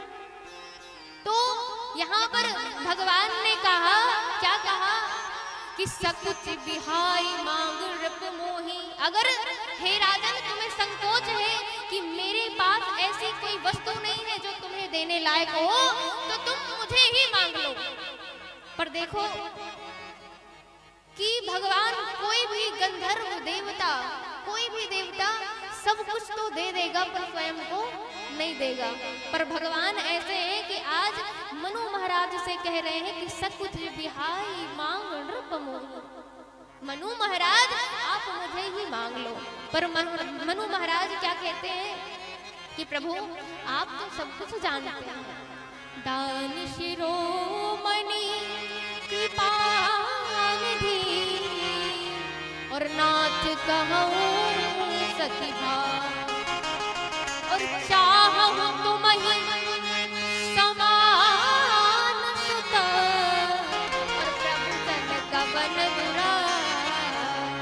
प्रभु आपसे क्या छिपाव करूं मैं, आप तो दानियों में शिरोमणि है, अग्रगण्य है। प्रभु मैं आपको नहीं आपके जैसे चाहता हूं। अब भगवान चक्कर में पड़ गए कि भाई एको ब्रह्म द्वितीयो नास्ति, मेरे जैसा तो कोई है ही नहीं, जो हूं तो मैं ही हूं। अब विचार करते हैं कि अब क्या बोले भगवान। तो भगवान ने कहा कि भैया मनु महाराज आप सरिस को जो कहा जाए और नृप तब तनय हो आई। देखो मनु महाराज कहा किसको ढूंढूं। आप मेरे जैसा चाहते हो तो मैं खुद को ही आपके पुत्र के रूप में आऊंगा, पर आपने कहा कि मेरे जैसा आपको चाहिए तो मैं अपने जैसा भी लाऊंगा। अब देवी मनु शतरूपा जी के और बुलो कर भगवान कहते हैं देवी आपको क्या चाहिए। तो शतरूपा जी ने कहा मुझे प्रभु जो चतुर नृप जो मनु महाराज ने मांगा है ना, वही मुझे चाहिए। उन्हें पिता का सुख चाहिए तो मुझे माता का सुख चाहिए। प्रभु, आप मेरे बालक के रूप में आए, मुझे यह सुख चाहिए आपसे। तब यहाँ पर भगवान ने वरदान स्वरूप उनको दोनों को वरदान दिया है और कहा, क्या कहा? और अब मनु महाराज कहते हैं, प्रभु एक वरदान आपसे और चाहिए। क्या चाहिए? सोई सुख सोई गति सोई भगति सोई निज चरण सरे सोई विवेक सोई रहन प्रभु हमहि कृपा करि देव। प्रभु, जो सुख आपने मिथिला वासियों को प्रदान किया है, वही सुख आज मुझे चाहिए। हे नाथ, आपने जो गति जटायु जी को दी है, वही गति मुझे दीजिए। आपने जो भक्ति शबरी मैया को दिया है, वही भक्ति मुझे प्रदान कीजिए। और हे नाथ, आपने अहिल्या मैया के ऊपर कैसे चरणों की कृपा की, वही चरणों की कृपा मुझे दीजिए भगवान। और क्या कहा कि जो आपके भक्त सुख और प्रेम को आनंद को पाते हैं, प्रभु वही आनंद मुझे प्रदान कीजिए। तदोपरांत फिर दशरथ जी कहते हैं, यहाँ पर मनु महाराज कहते हैं कि हे राजन, हे नाथ, मनु महाराज कहते हैं, हे नाथ, एक वरदान और चाहिए आपसे। तो भगवान ने कहा कि अभी इतने सारे वरदान मांग लिए, अभी एक वरदान और बचा है आपका, कहिए क्या चाहिए।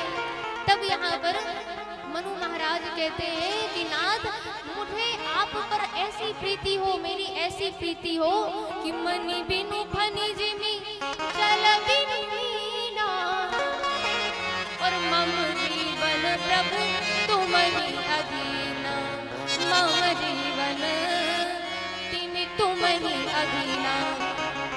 प्रभु, मेरी ऐसी आप पे प्रीति हो जिस प्रकार एक सर्प मणि के बिना रह ले। यहाँ ऐसा भी संभव हो सकता है कि मछली जल के बिना रहे, परंतु प्रभु मेरा जो मन है, जो मेरी प्रीति है आपसे, वह आपसे विलग होते ही मेरा देहांत हो जाए, मैं आपके बिना ना जी सकी, मुझे वो तड़प चाहिए। भगवान ने आशीर्वाद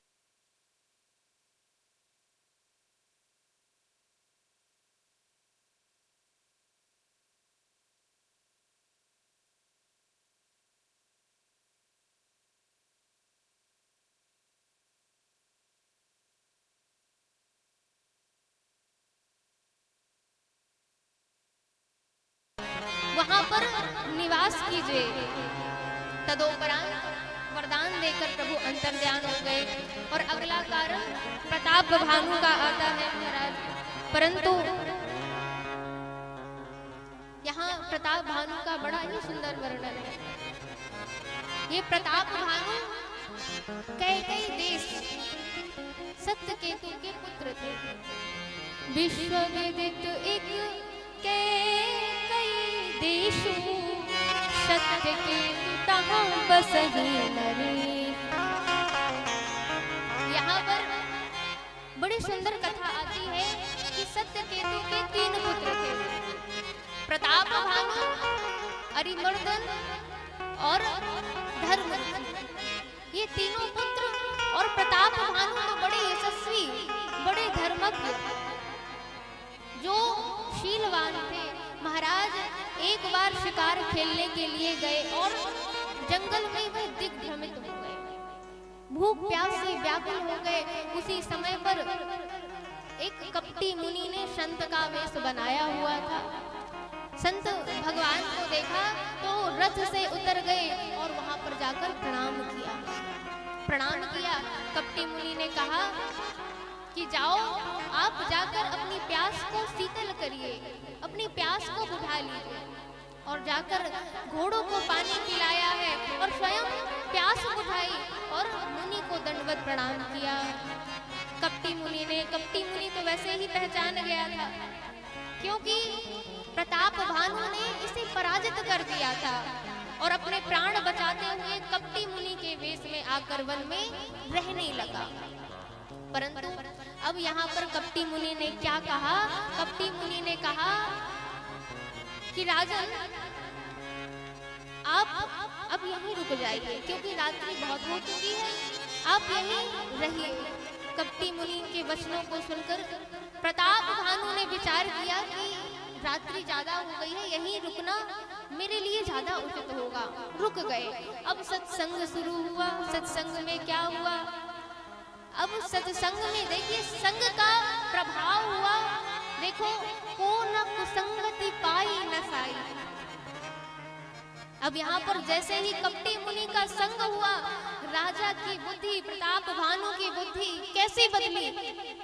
अब गुरु पूछे तो अच्छा है, ठीक बात बनती है, पर प्रताप भानु ने कहा, क्या कहा कि हे मुनिदेव, आप कौन हैं?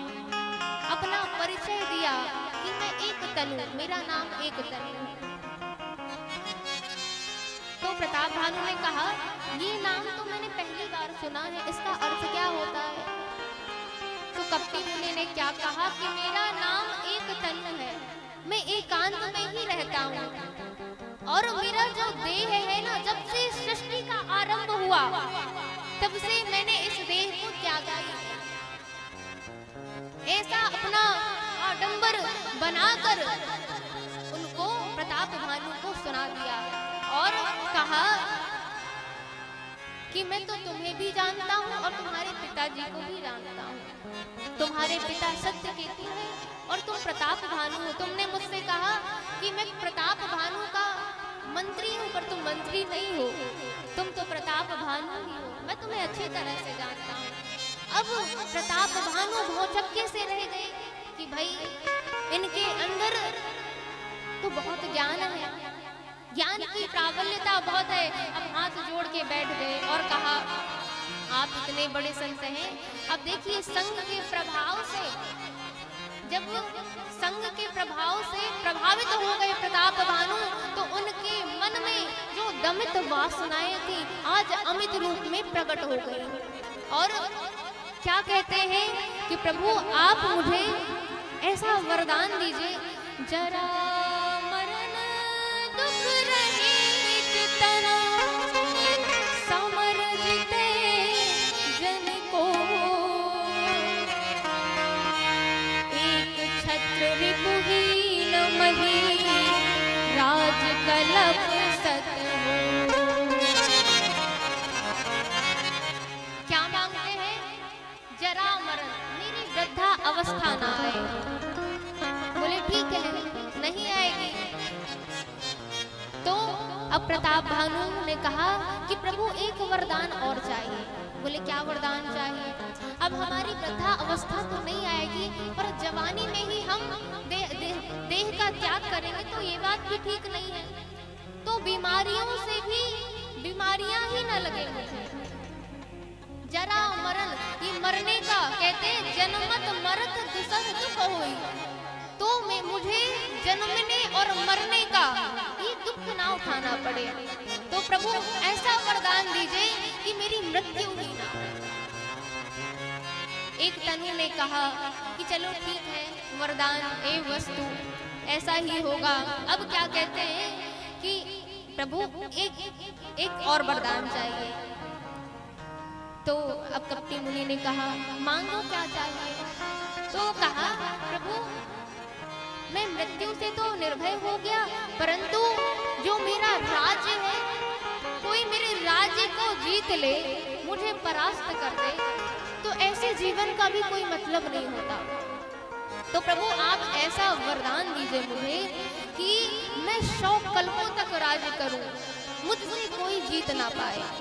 और सारे वरदान राजा प्रताप भानु ने मांग लिए और क्या कहा, एक समस्या होगी कि तुम निष्कंटक राज्य तो करोगे, परंतु अगर ब्राह्मणों का श्राप तुम्हें लगा, ब्राह्मणों से तुम्हें कोई नहीं बचा सकता, इसलिए ब्राह्मणों को तुम प्रसन्न करो।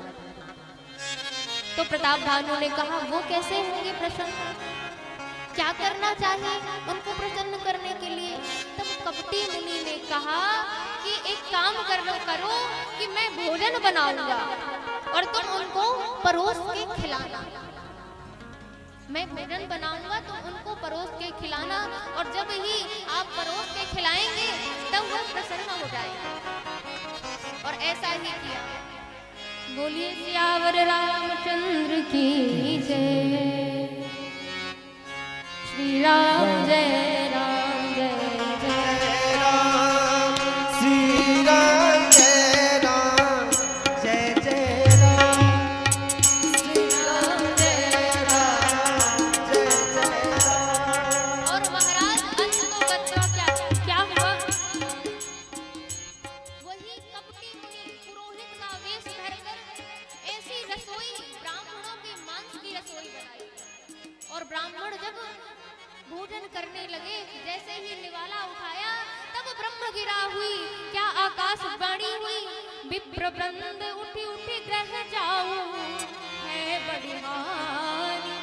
यहाँ पर ब्राह्मणों का मांस बनाया गया है बड़ी हानि, अन्न जनि खाओ, ये अन्न मत खाओ, इसमें ब्राह्मणों का मांस मिला हुआ है।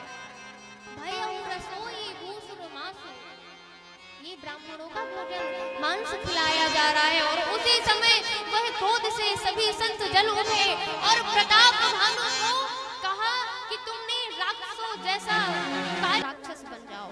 और जैसे ही फिर ब्रह्म गिरा हुई कि हे मुनियों, आपने विचार पूर्वक श्राप नहीं दिया है, इसमें प्रताप भानु की कोई गलती नहीं है। तब प्रताप भानु से संतों ने कहा कि तुम्हारा उद्धार करने के लिए स्वयं भगवान ही आएंगे।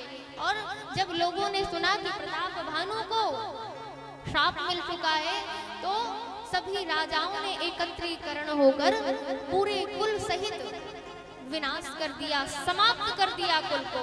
और वही जाकर रावण बना। रावण के आतंक से महाराज धरती आकुल व्याकुल हो गई। ऐसे लोग आकर सभी लोग ब्रह्मा जी से कहते हैं कि हे नाथ, गैया मैया, पृथ्वी मैया गाय का रूप बनाकर ब्रह्मा जी के पास जाती है और कहती है कि हे ब्रह्मा जी, आप हमारी रक्षा कीजिए, आप हमारी रक्षा कीजिए। परंतु ब्रह्मा जी ने क्या कहा कि सुर मुनि गंधर्वा मिली कर सरवा के बिरंज के लोका संग गोतन मारी भूमि बिचारी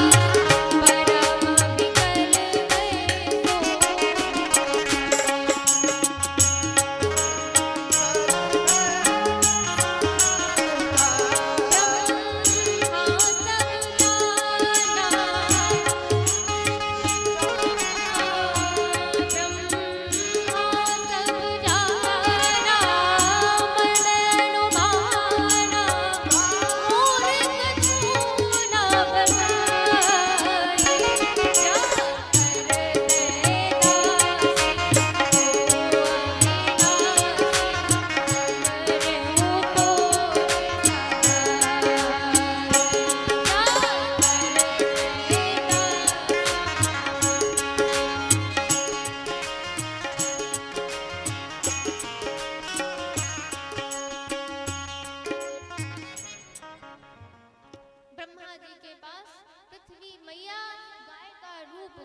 विकल बनाकर गई और क्या कहा कि हे नाथ हमारी, हे पितामह हमारी रक्षा कीजिए, रक्षा कीजिए। तो ब्रह्मा जी ने कहा कि देवी मैं आपकी रक्षा नहीं कर सकता, आपकी रक्षा, आप सबकी रक्षा तो भगवान ही कर सकते हैं। तो हम सभी हमरे तोर सहाय जाकर ते दासी सो अविनाशी, हम भी उसी अविनाशी भगवान के भक्त हैं और हम सब मिलकर भगवान से प्रार्थना करें। उसी समय पर सभी देवता प्रार्थना करने लगे और विचार करते हैं कहाँ जाएं भगवान के पास, भगवान कहाँ मिलेंगे। कोई कहता है कि वैकुंठ चला जाए, वैकुंठ में होंगे भगवान। तो कोई कहता है नहीं नहीं, क्षीर सागर में भगवान मिलेंगे। तो कोई कहते हैं नहीं नहीं क्षीर सागर में नहीं भाई, साकेत धाम जाओ। साकेत धाम चलते साकेत धाम में भगवान मिलेंगे। तो भोलेनाथ ने कहा पार्वती मैं उस समय उसी सभा में था और मैंने कहा कि हरि व्यापक सर्वत्र समाना और प्रेम ते प्रगट हो ही मैं जाना, प्रेम ते प्रगट हो ही मैं जाना।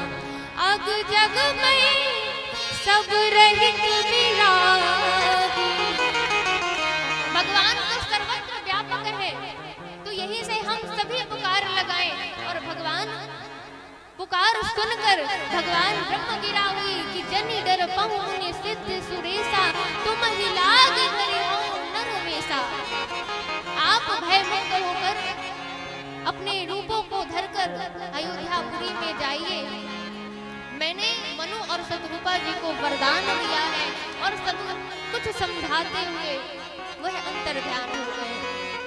तदोपरांत भोलेनाथ कहते हैं कि हे पार्वती अब वरदान देकर इधर अवधपुरी रघु कुल मनि रामू, अवधपुरी रघु कुल मनि रामू,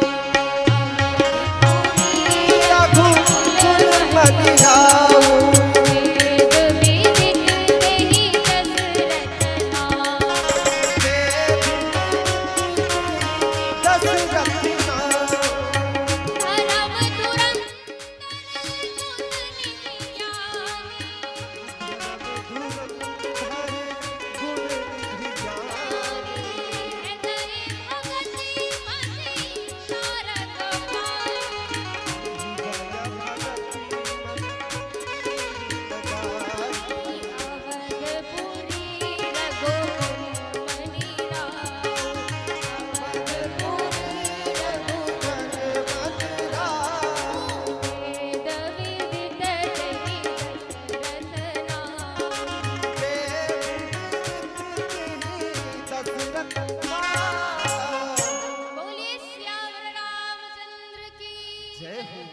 यहाँ पर श्री अयोध्या जी में अवधपुरी रघुकुल मणि राव गोस्वामी तुलसीदास जी से किसी ने पूछा कि रघुकुल में अनेक राजा हुए पर आपने उन्हें कभी रघुकुल का मणि नहीं बताया। पर श्री दशरथ जी महाराज को क्या कहा रघुकुल मणि, ऐसा क्यों?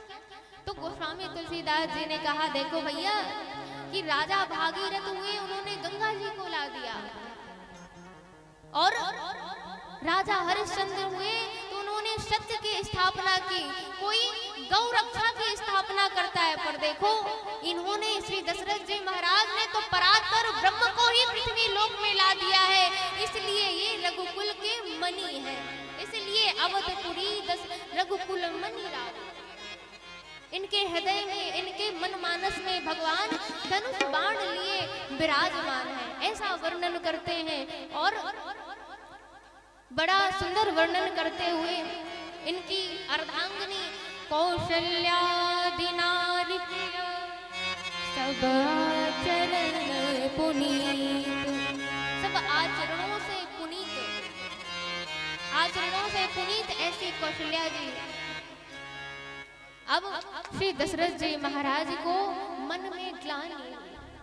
यहाँ पर देखिए कि 60,000 वर्ष व्यतीत हो गए, श्री दशरथ जी महाराज को मन में ग्लानि नहीं, ना ही उन्हें चिंता हुई। क्यों भाई?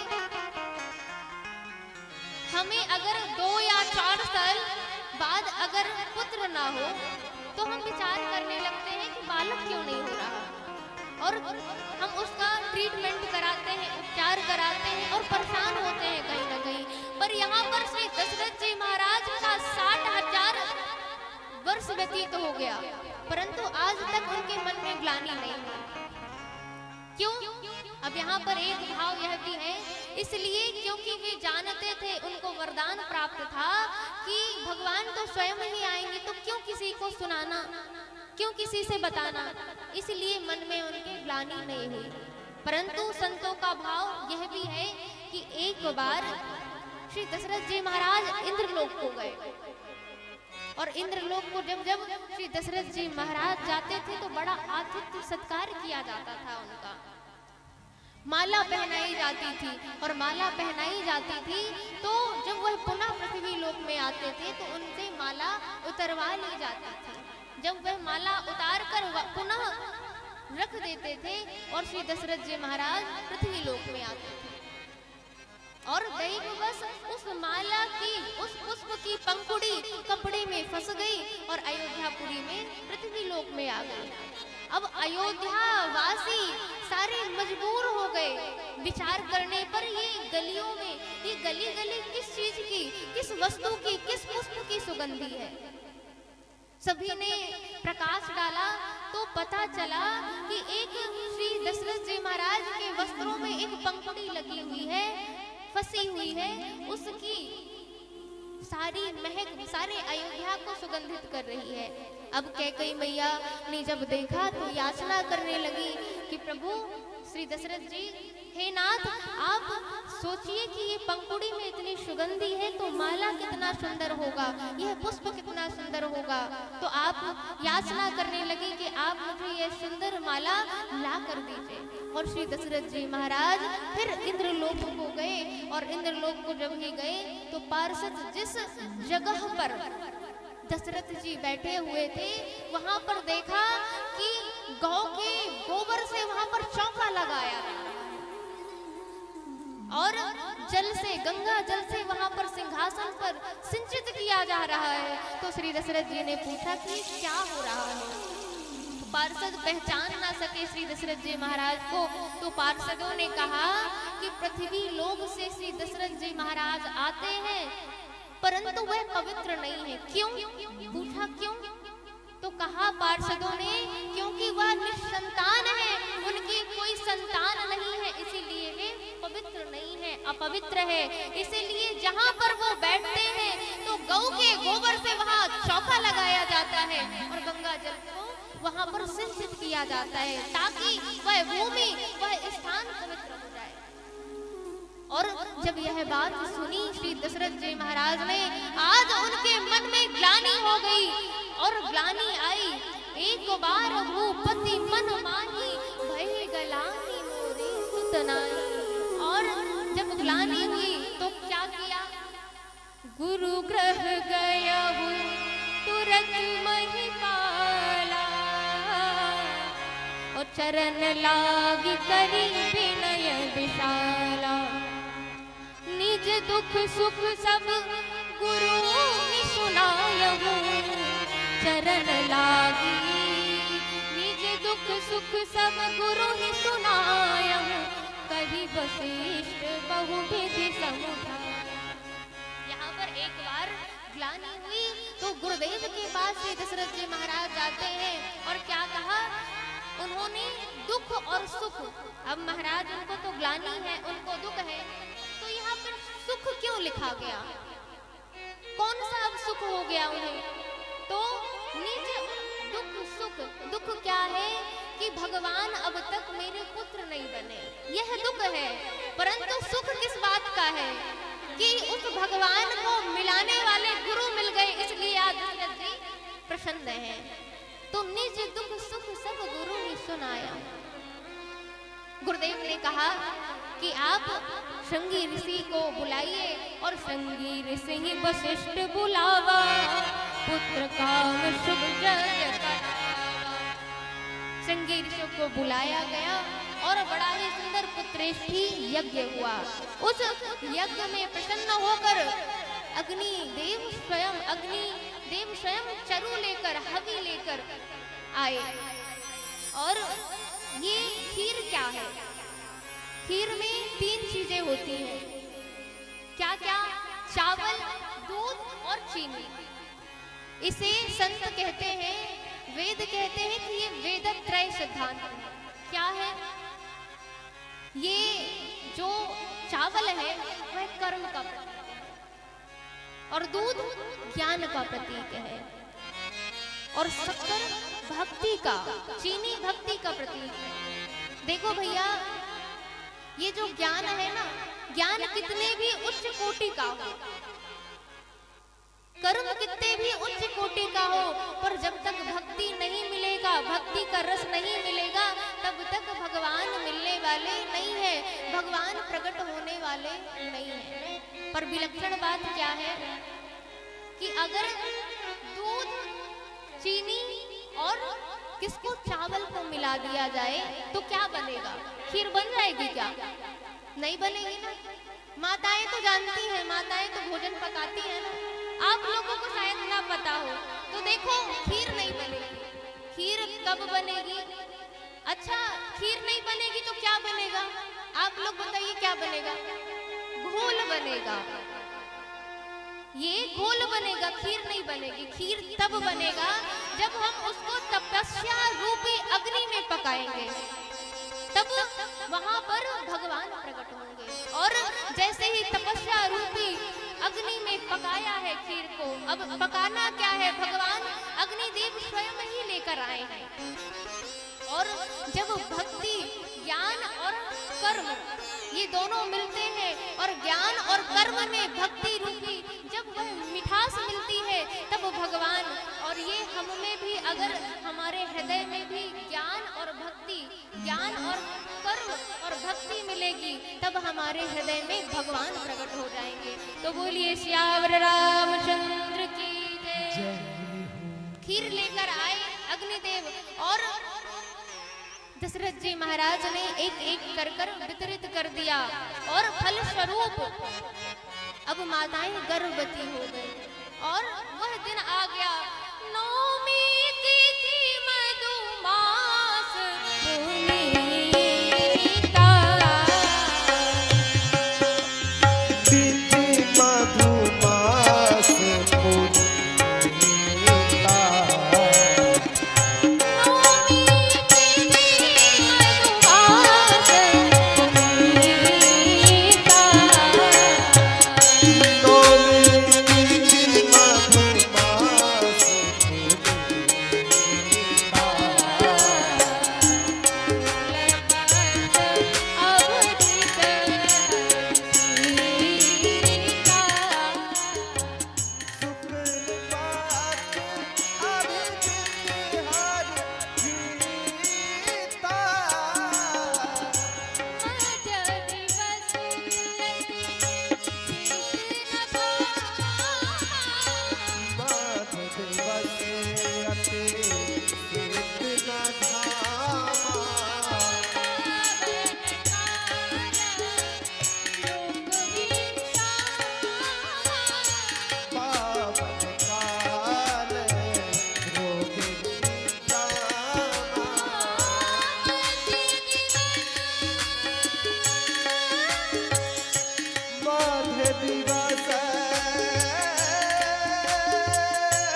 मड़िया जगमगा उठी। उसी समय पर सभी देव अपने अपने उपहार लेकर चल पड़े। सब देव चले महादेव चले, लई लई फूलन के हार रे, आओ राघव सावरिया।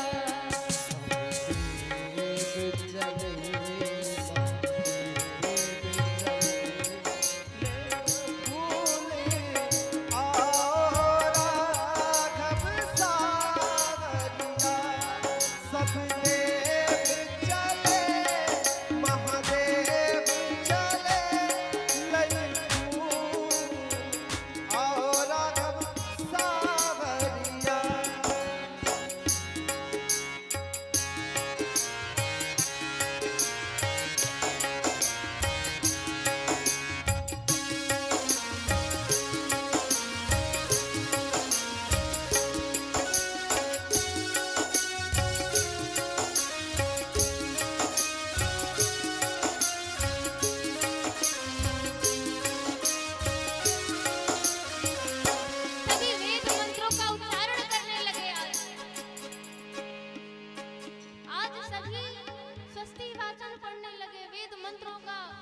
धारण करने लगे। सुर समूह विनती करी, प्रगटे निज निज धाम। अखिल जग निवास प्रभु प्रगटे, अखिल लोक विश्राम।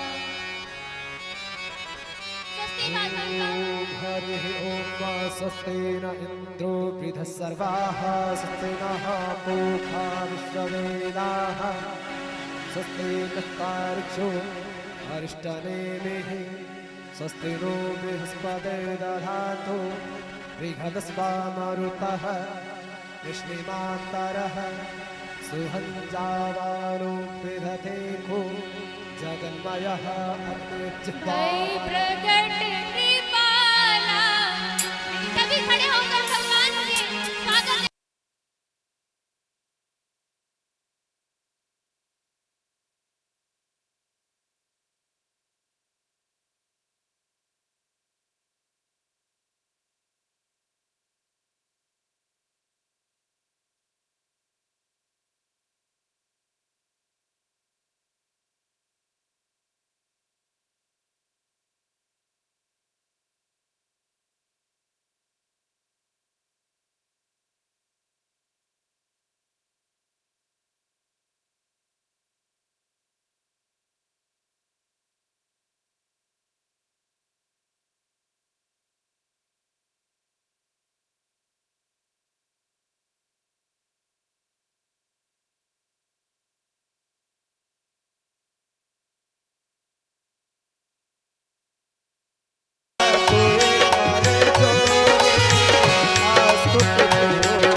देखिए ये बधाई का क्रम है और कहना है लल्ला के जन्म के खुशी में, राम जी के अवतार की खुशी में कहना है अरे बाजी मजीरा ऐसे बधाई हो। लाला की तालियां बजाइए और नाचिए सभी लोग। बधाई हो। आप सभी को जोर से बोलना है, मैं बोलूंगा बधाई हो, सभी बोलेंगे मिठाई हो। बधाई हो, बधाई हो, बधाई हो, बधाई हो। तो कहना है अरे बाजी न मजीरा ऐसे हीरा रतनमा देवा राजा जी खजूरा राजा जी खजूरा देवा बाजी न मजीरा ऐसे बाजी न मजीरा ऐसे हीरा रतनमा राजा जी खजूरा देवा राजा जी खजूरा देवा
और क्या कहना है? हल्का हंसली काड़ा छाड़ा बाजू बंद झुमका डाड़ा, हल्का हंसली काड़ा छाड़ा बाजू बंद झुमका डाड़ा, इहे आरा मनवा अपना, इहे आरा मनवा अपना, खन के आए रनवा राजा जी खगनवा देता, रानी जी कहनवा देता, राजा जी खगनवा देता, रानी जी कहनवा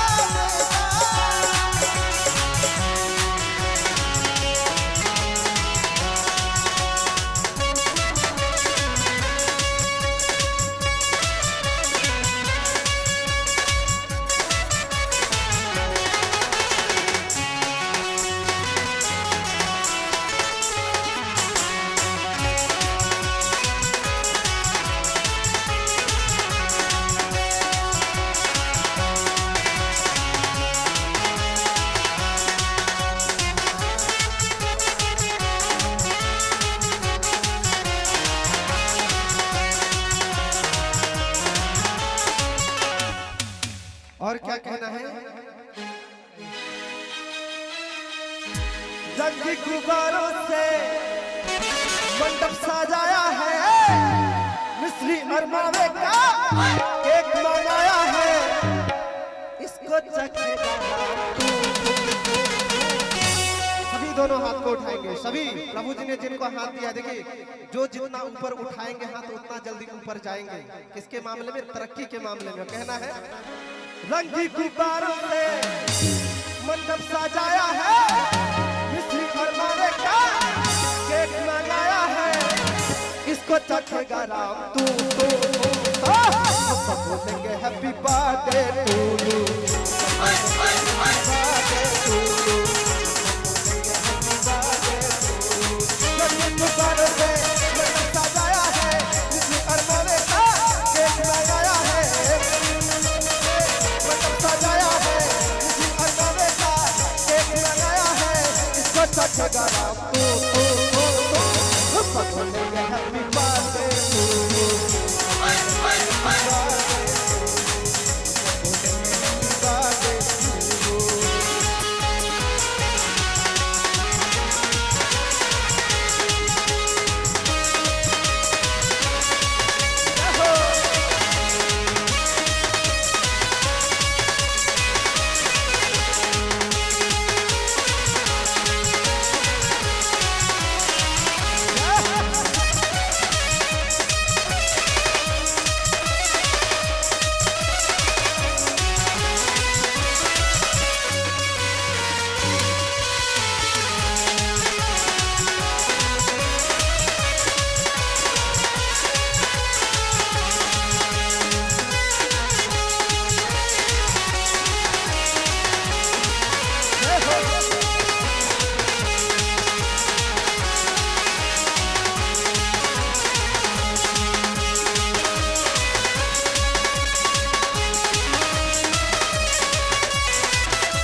बरस पूरा हुआ इंतजार का, आया है जन्मदिन राम कुमार का, राम कुमार का, राम। और इसी क्रम में क्या कहना है? ये मेरा दिल राम का दीवाना, ये मेरा दिल राम का दीवाना, दीवाना दीवाना राम का परवाना, आता है भक्तों चरणों में मर जाना। सभी दोनों हाथ को उठाएंगे सभी, और क्या कह रहे हैं? ताली बजाते हैं। ये मेरा दिल राम का दीवाना, ये मेरा दिल राम का दीवाना, एक बरस पूरा हुआ इंतजार का, आया है जन्मदिन राम कुमार का, राम कुमार का। मौन तिथि मधु माँ पुनीता, हम सबके राम सीता, मौन तिथि मधु माँ पुनीता। कहूँ कहूँ कहूँ कहूँ हाँ। सभी दोनों हाथ को उठाएंगे और सभी क्या बोलेंगे? Happy birthday to you. क्या बोलेंगे? हम सब बोलेंगे हैप्पी बर्थडे टू यू।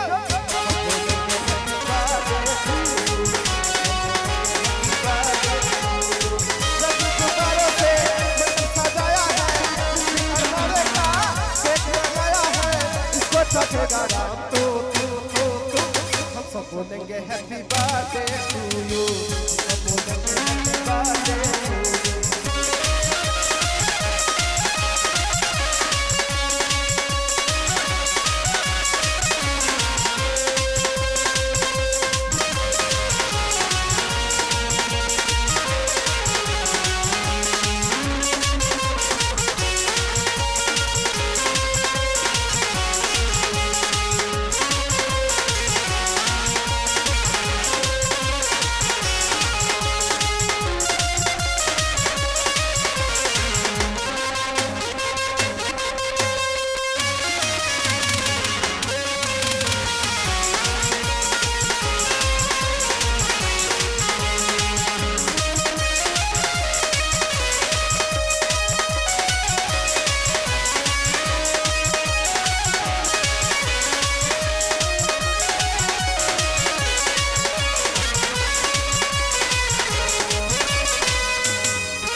रघुरैया अवध में बाजे बधैया रघुरैया बाजे बधैया हो बाजे बधैया बाजे बधैया हो बाजे बधैया जन्म जन्म जन्म जन्म लियो रघुरैया अवध में बाजे बधैया जन्म लियो रघुरैया अवध में बाजे बधैया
और क्या कहना है धन्य अवधपुर धन्य महाराजा धन्य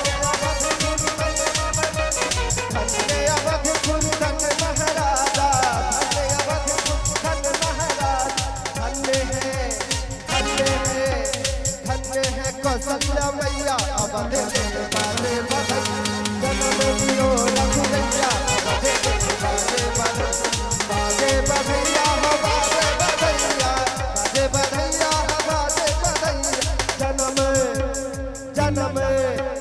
जन्म लियो रघुरैया अवध में बाजे बधैया जन्म लियो रघुरैया अवध में बाजे बधैया जय हो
राजा लुटावे अनधन सोना राजा लुटावे अनधन सोना हो अनधन सोना अनधन सोना हो अनधन सोना राने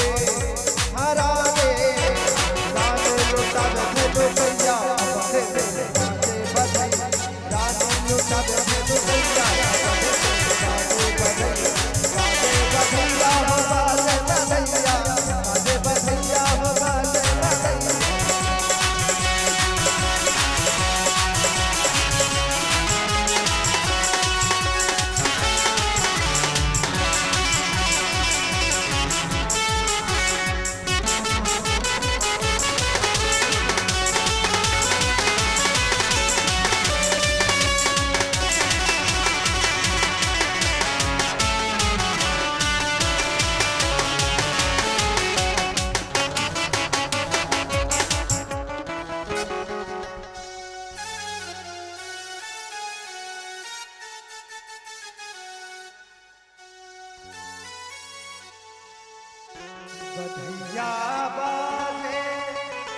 बधैया बाजे,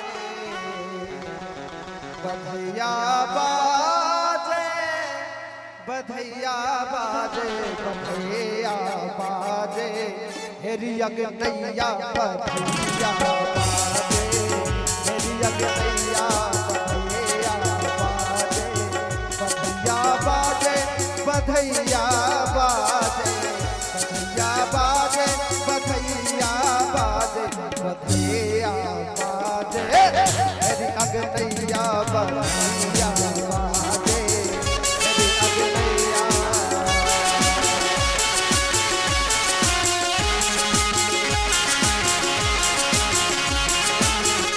जय हो।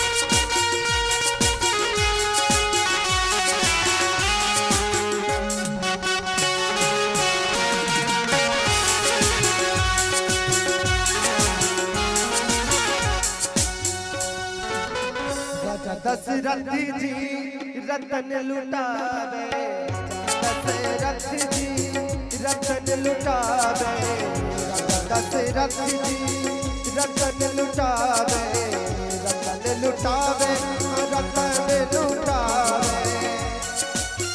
लाज न कछुआ, लाज न कछुआ, मांगे में बधैया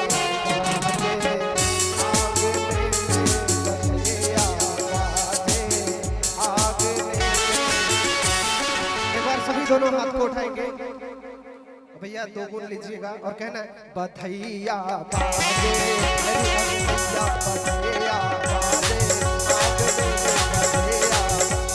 बधैया बाजे, बधैया बाजे, बधैया बाजे, बधैया, बधैया बाजे, बधैया बाजे, बधैया बाजे, बधैया बाजे, हेरी अगनैया बधैया, हेरी अगनैया। राजा लुटावे अन धन सोना, राजा लुटावे अन धन सोना, रानी हाँ रानी, रानी लुटावे रुपया, बधैया बाजे, हेरी अगनैया।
हरसाए मन को, हरसाए मन को, हरसाए मन को, हरसाए मन को।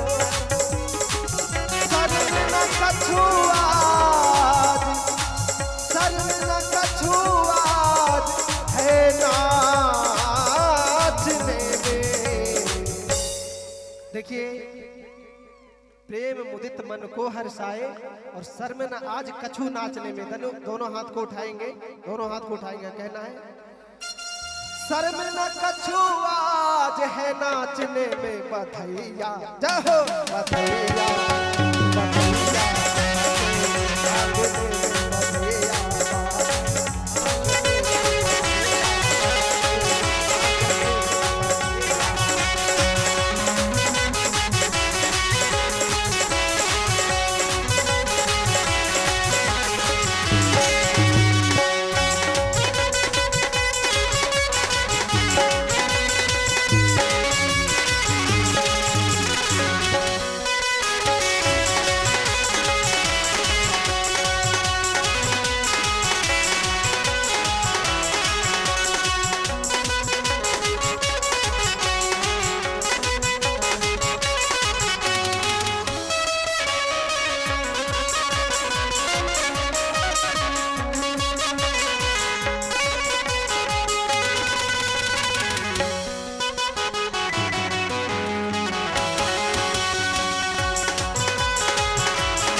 आप भी अपने अपने स्थान पर बैठ जाए।